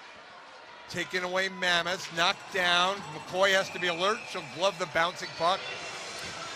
Yeah, and credit to both of these goaltenders. We've played almost 95 minutes of hockey, and they've stayed locked in the entire time. You've seen some big plays, a turnover lead to a goal for Gustavus, and a tip shot going wide against McCoy, but otherwise some excellent goaltending on both sides. Face off in the Gusty zone to the left of McCoy. Amherst controlling, backhand in front. Comes to the half wall. Amherst forechecking. 5:15 left, second overtime. Back is Haley Holland. Haley Holland emerges with it. Press tries to bounce it out, but it's kept in by Daly at the circle. Sent down, loose in the slot. After it is Pole. Now into the corner it goes for Reynolds. Reynolds behind the goal, Daly. Daly off the wall to the point. Cross ice, Flynn keeps it in, sends it down. Similar to the goal on that shot, but this time not redirected in. And here comes Press. Press sent to the ice, looking for a penalty, but nothing called. So here comes Pole over the blue line. Pole into the corner.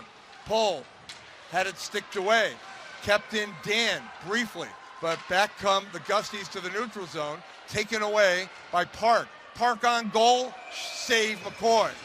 Park back out there and healthy, but just the escapability of Kate Pole and Carly Daly to roll out of that contact in the corner is a big reason why Amherst was almost again able to generate a chance. You know, Gustavus is a physical team, they're tough in those corners, they're closing, but Amherst doing such a great job just feeling that pressure, escaping, and coming out of those situations with possession. Park on the face-off for Amherst in the Gusty zone, second overtime, 4:22 left in the second overtime. First second overtime in championship history. Now loose in front, McCoy covers up. Well, pop fly coming to the net there. Everything here, it feels like the collective building holds its breath every time a puck comes fluttering in, and that is the case, especially this late in the game. It could be one odd bouncing puck away from being a championship. I mean, it's just so hard to figure what's going to determine this game, and sometimes it comes down to crazy things. Face off in the Gusty zone, loose in the circle. Comes out to the slot, and it's taken away by Billings. And Billings will knock it towards the blue line, sent back. Billings fighting for the Gusties near the red line. The neutral zone action, obviously crucial as well. And pushed forward by Amherst. Back is Coltvet. Amherst forechecking. Coltvet falls down, but able to work it ahead to Billings, knocked to the corner. This is the Amherst zone, and Amherst is able to get it out to the neutral zone. Here's Remington of the blue line, takes the shot. That would have been offside, I think, but anyway, we have a stoppage. Yeah, it was. She got that puck well with time, but the forecheckers for Gustavus are still working their way out of the zone. All right, so the face-off outside the blue line with 3:29 left. Where are we, Tara? Second overtime? We're in the second overtime. Second overtime, that's right. Double championship game. Great game. So much fun to do this game. And it's been a terrific tournament. All right, loose at the blue line. Here's Press. Press at the circle. Press leaves it. Holland, that goes wide. Got to watch for Holland. Now it's Gusties keeping it in behind the goal.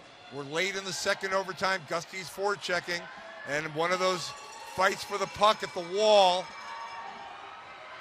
The officials have been letting him go. They've hesitated whistling the play dead on a lot of those.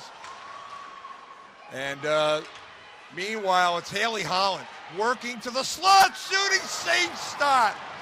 What a save by Natalie Stott. We talked about her athleticism, and Holland, a quick player on the attack, just pulls that puck around the D, rips it through her legs, and that's a tough save on the low blocker, and Stott just reaches out, extends with that right pad, and makes an excellent pad save moving across the goal mouth there. Gray had a big check on Daly, setting up this forecheck, and here they come with power shooting. That goes wide. On the far side, McHugh. McHugh at the half wall. McHugh at the corner. Gray lost the puck. Gray goes down with an Amherst player, and it's sent out. Now the Mammoths go behind their goal. There is 2:10 left in the second overtime. Here is Flynn. Flynn's shot set up the game-tying goal with the extra skater late in the second overtime. Here come the Gusties. Two Amherst players get in front of Billings. Billings goes down, sent along the wall, pushed forward by Marlowe. Here comes Thompson. Mary Thompson works her way in. And back is Remington, who is a tremendous defender. And here comes Remington offensively. Sends it left side. Mortensen scored from there yesterday in the second overtime. Mortensen has it behind the goal. Mortensen working, poked away into the corner. Good work by Stewart. Now comes out to the blue line. Chance for Marlowe up the left wing. Getting back Olsen. 1:20 left second overtime. Here's Olsen, Sends it off the wall. Press steers it ahead. Intercepted Mammoths. Knocked down. This is the Gusty zone. We're approaching a minute to go in the second overtime. Back is Holman. Holman flips it off the glass. Loose in the slot. Gusties see it. And Varese has it. Up to press. Forechecking Amherst. Baxter at the half wall. Sent down to the corner. Under a minute to go in the second overtime. Shue taken off the play. Sent ahead. Here's press. Near side, Holland, open ice. Holland one-on-one. Holland tries to get around, and a great defensive play. Keeps her away, but Holland takes it off to Slikas. Sent to the corner. Behind the goal. Gusties look for the win late in the game. Here in the second overtime. Now Amherst with 23 seconds left in the second overtime. Colthet knocked away by Baxter. Schwartz sends it off the glass. We're staring at a third overtime. 10 seconds left in the second overtime. 5 seconds left. Back is Ubari. Ubari winds it around. We are going to a third overtime. Gustavus Adolphus and Amherst. Tara. Wow. Well, I have to give a lot of credit to Emily Homan. The freshman back on D has been so impressive. It seems like she has Haley Holland's number on these one-on-ones. Just really excellent defensive play there to keep her to the outside and play the body. Just both teams need to get back to the locker room, get the electrolytes flowing again, try to stay hydrated, see what they can, get in their bodies in terms of replenishing the food stores, because it's you're about to play essentially your second full game worth of hockey. It's just been an excellent back and forth game. Both teams have had their opportunities and their pushes, and they're leaving it all on the ice today, that's for sure. Well, we're not going to have a decision in the second overtime, so that will stay intact. We've never had a winner in the second overtime of a championship game. The first ever third overtime in the NCAA Division III Women's Ice Hockey Championship. This is the 2023 version, and I'm Steve Vecchione with Tara Connolly. John Fritz and the crew doing a phenomenal job today. Long day Friday, great game today, memorable. And we're going to take a break. We're coming back in less than 15. Once again, we're heading to a third overtime. Gustavus Adolphus and Amherst. I'm Steve Vecchione with Tara Connolly. Back from Orr Rink, Amherst, Massachusetts, Amherst College, shortly.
Back for the third overtime, Gustavus Adolphus and Amherst. I'm Steve Vecchione with Tara Connolly.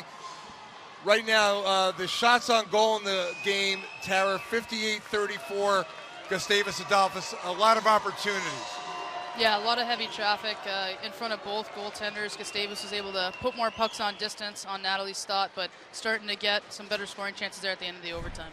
So take a look at some of these opportunities. There's Tina Press. Tina Press constantly attacking the net from behind, and then we saw a really good look off the rush by Hannah Gray that actually Natalie Stott saved with the tip of her helmet, and then you saw Amherst respond with a shot through from the point. McCoy able to get a piece of that, and then Haley Holland doing her absolute best. She found Tina Press on the weak side, and I think it was blocked by Holman. Puck popped up, and everyone was in a mad scramble to find it. Holland just some unbelievable individual efforts. That the best look of the overtime there for Gustavus as she pulled that shot through, snapped it, and Stott made one of her best saves of the 57 saves that she's made so far. An unbelievable game for her. All right, so historically, it was the RPI Engineers in 2010 making NCAA history, beating Quinnipiac 2-1 in 5 overtimes. It is the longest college hockey game in NCAA history. We're now going to a 3rd overtime. Oh, I've heard of RPI, yeah. Yes, you have. All right.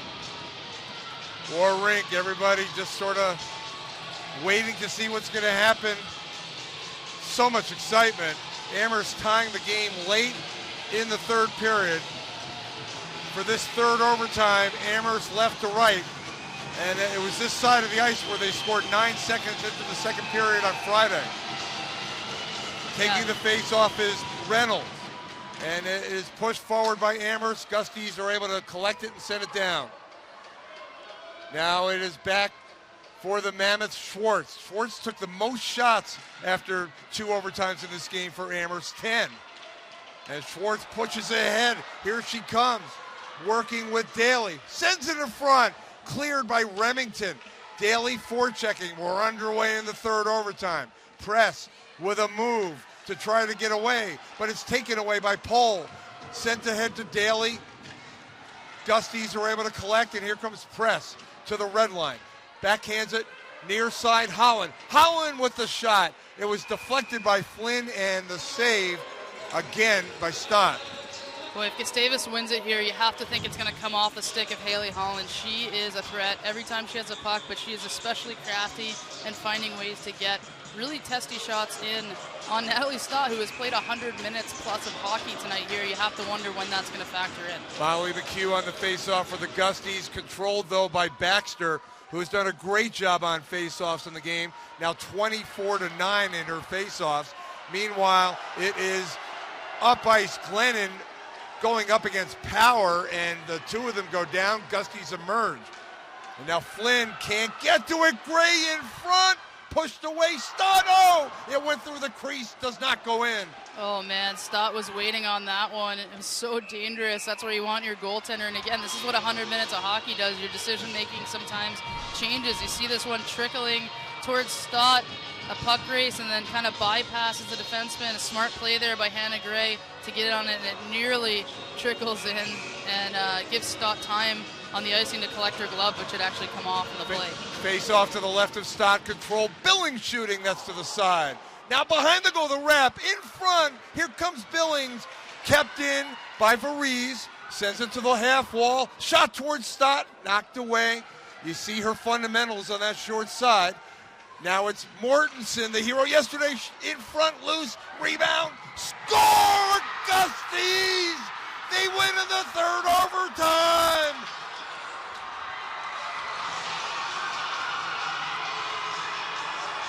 The first national championship in the history of the Golden Gusties. Coming at 1:33 of the 3rd overtime. We're going to watch the replay with you. All sorts of things happening there.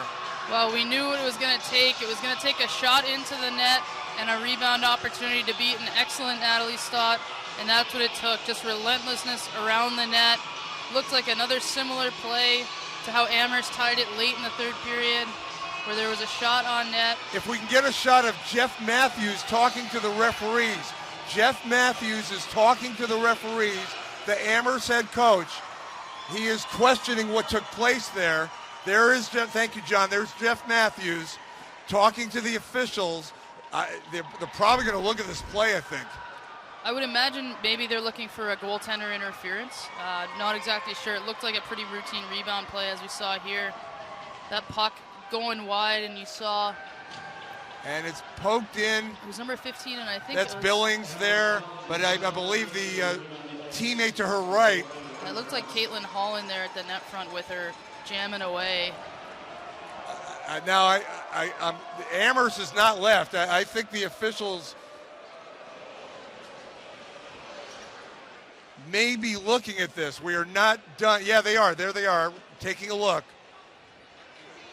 We'll take it. I'm sure we'll look again at this. To your point, about potential. They look quickly. I don't think there was anything on that play. It looked pretty clean, shot through, quick turn, rebound jam. But if you're Coach Matthews, it makes sense to why not take a look and use your challenge.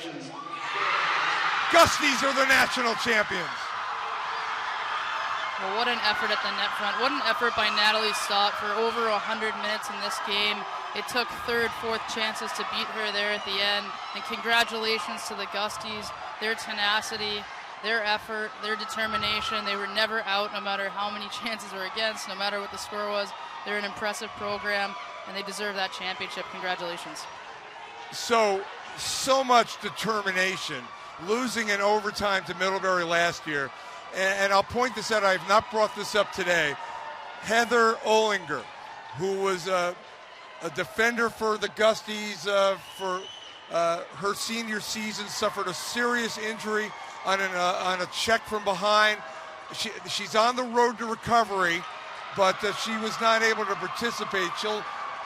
She potentially could come out here for this ceremony, but and again, her story, she's a successful spinal fusion surgery. She's been an inspiration to her team, and the Gusties, with so much determination, winning the national championship at Amherst College in the third overtime. We'll wait on the scoring for that goal, but the Gusties winning.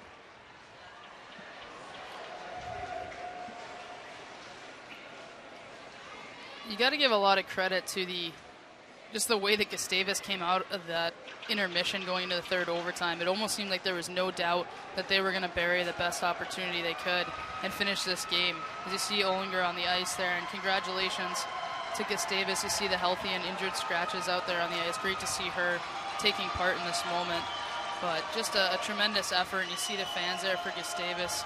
So excited. They travel so well. They brought such great energy and passion all weekend long. Really great to see them rewarded and become that first team outside of the East to win a national championship in the Division III level. The Gusties winning in the third overtime on the scramble in front. Right now, I see Coach Carroll and Coach Matthews shaking hands at center ice. Meanwhile, so much celebration going on here. Still waiting on the official scoring there, which we don't have at this moment, but the Gusties, we do know, have won a national title. It looked like the line that was out there for the Gusties, you could see, that third group. It looked like maybe Holland, because Billings was out there as well. I thought Holland might have had that last crack at it at the net, but with the amount of bodies and chaos there, it was difficult to discern. So we'll get a ruling on that. But that's what we talked about throughout the whole game. That's what it was going to come down to, was that willingness and grit in the blue paint to finish and keep going on a puck. Here's another look at it. And again, we think it was Caitlin Howen on the right side. It was hard to tell, actually, but let's see. Initially, that was Mortensen getting involved.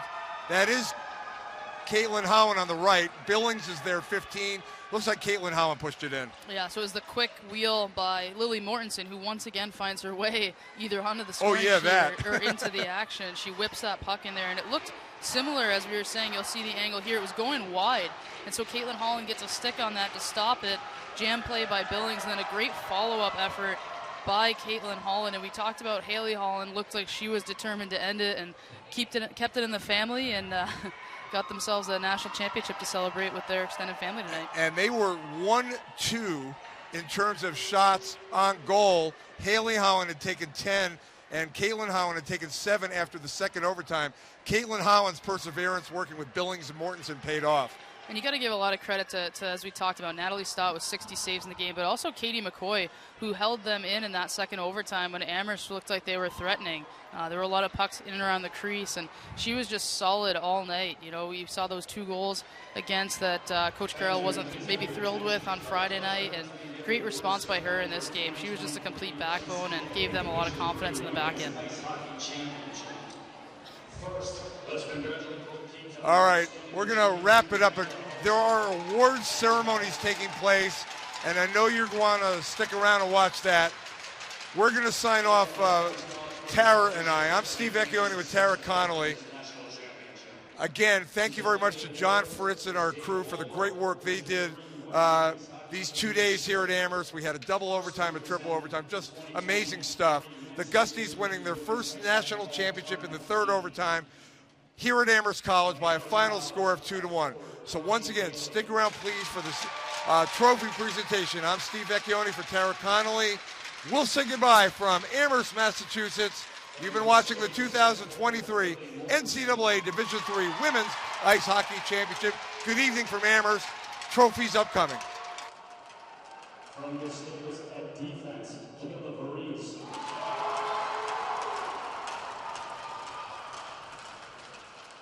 From Gustavus at defense, Gabby Slikus.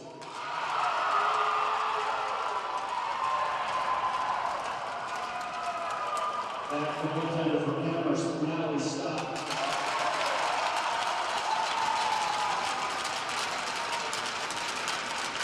And the 2023 most outstanding player, as voted by members of the committee, is goaltender from Gustavus, Katie.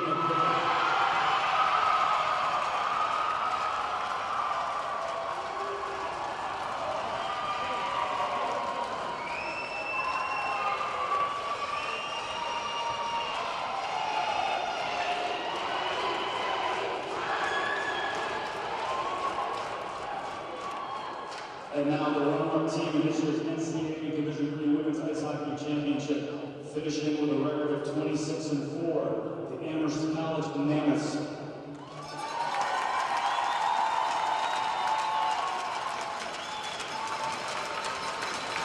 With the following individuals, please come forward to receive their awards.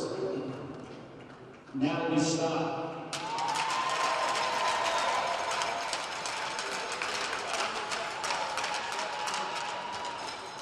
Leslie Schwartz.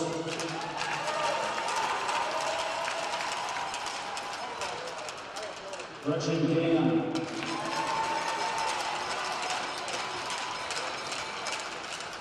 Carly Daly.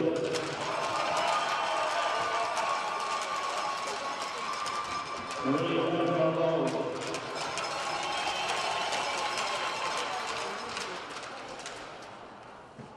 Alejandro Barley.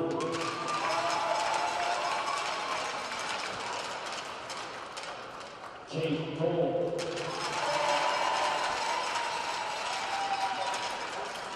Ellie DiCarlo.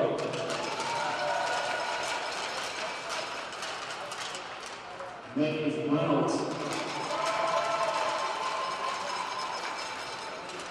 Maggie Joseph. Mary Thompson.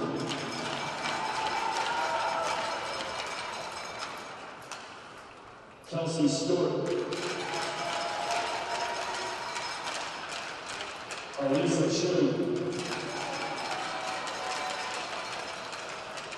Anna Baxter. Avery Flynn.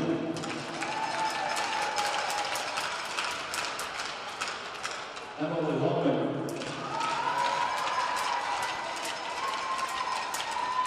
Jayla Park. Riley Lennon. Julia Weiss. Melanie Tittle.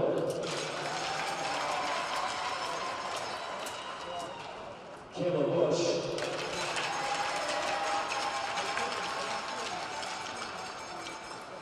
Coach Zach Stagmeyer.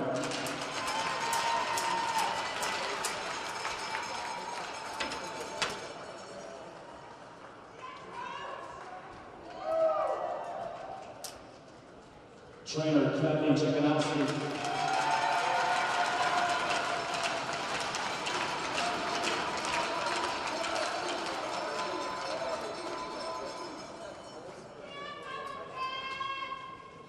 Coach Kim Spring.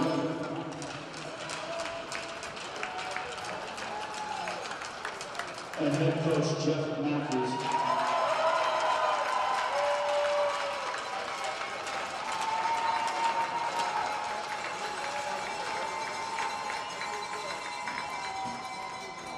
Will Coach Matthews and the team captains please come forward to accept their team trophy?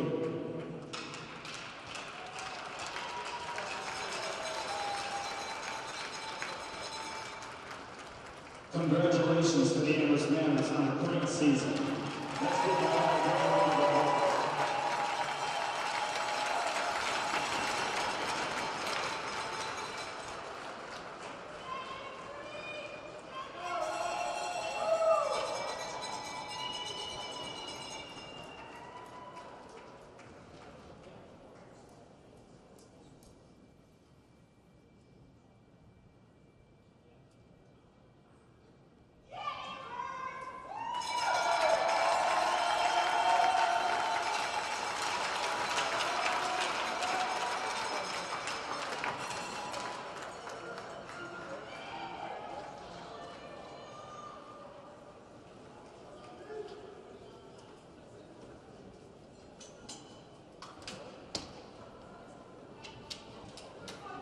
And now the 2023 NCAA Division III Women's Ice Hockey National Champs. Finishing the record of 27-3 with the Gustavus Adolphus Golden Guskies. Will the following individual please come forward to receive your awards? Katie McCoy.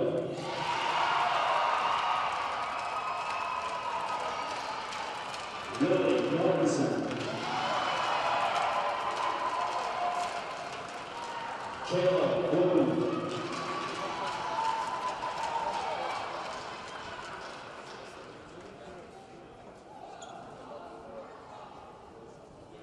Tina Press.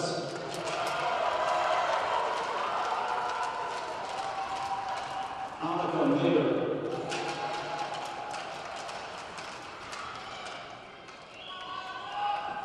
Brooke Power.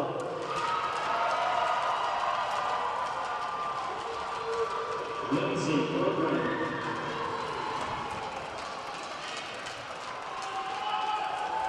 Abby Elliott. Gianna Gasparini.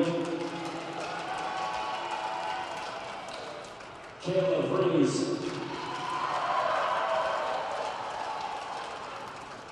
Margot Bedman. Brooke Remington. Haley Holland.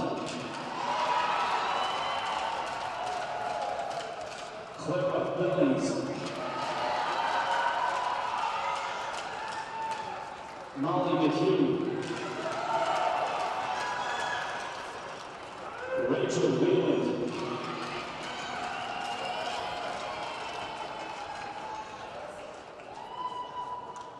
Emily Olson. Caitlin Holland.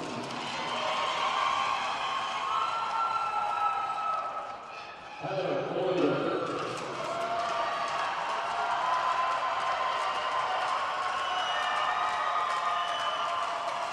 Lindsay Brook.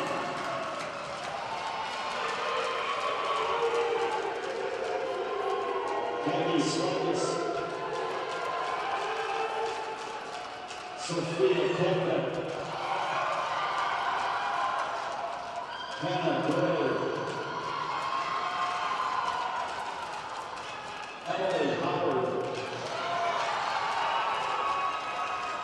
Megan Gibb. Jory Jones.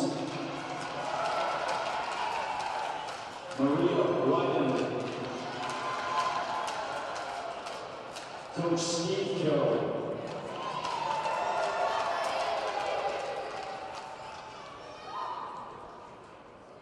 Coach Kirsten Peterson.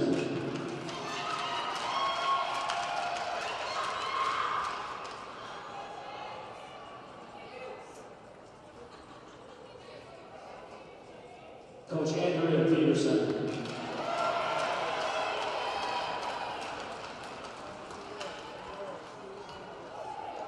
Coach Ellie Stenger.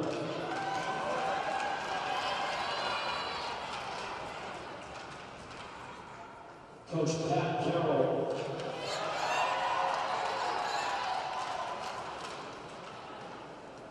And head coach Mike Carroll.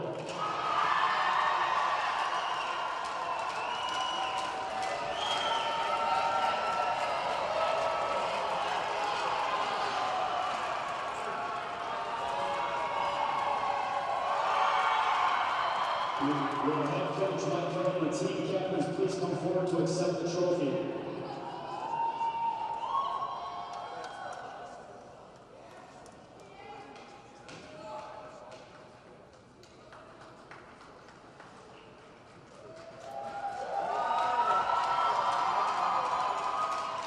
Congratulations to the Gustavus Adolphus Goaltending Huskies, the 2023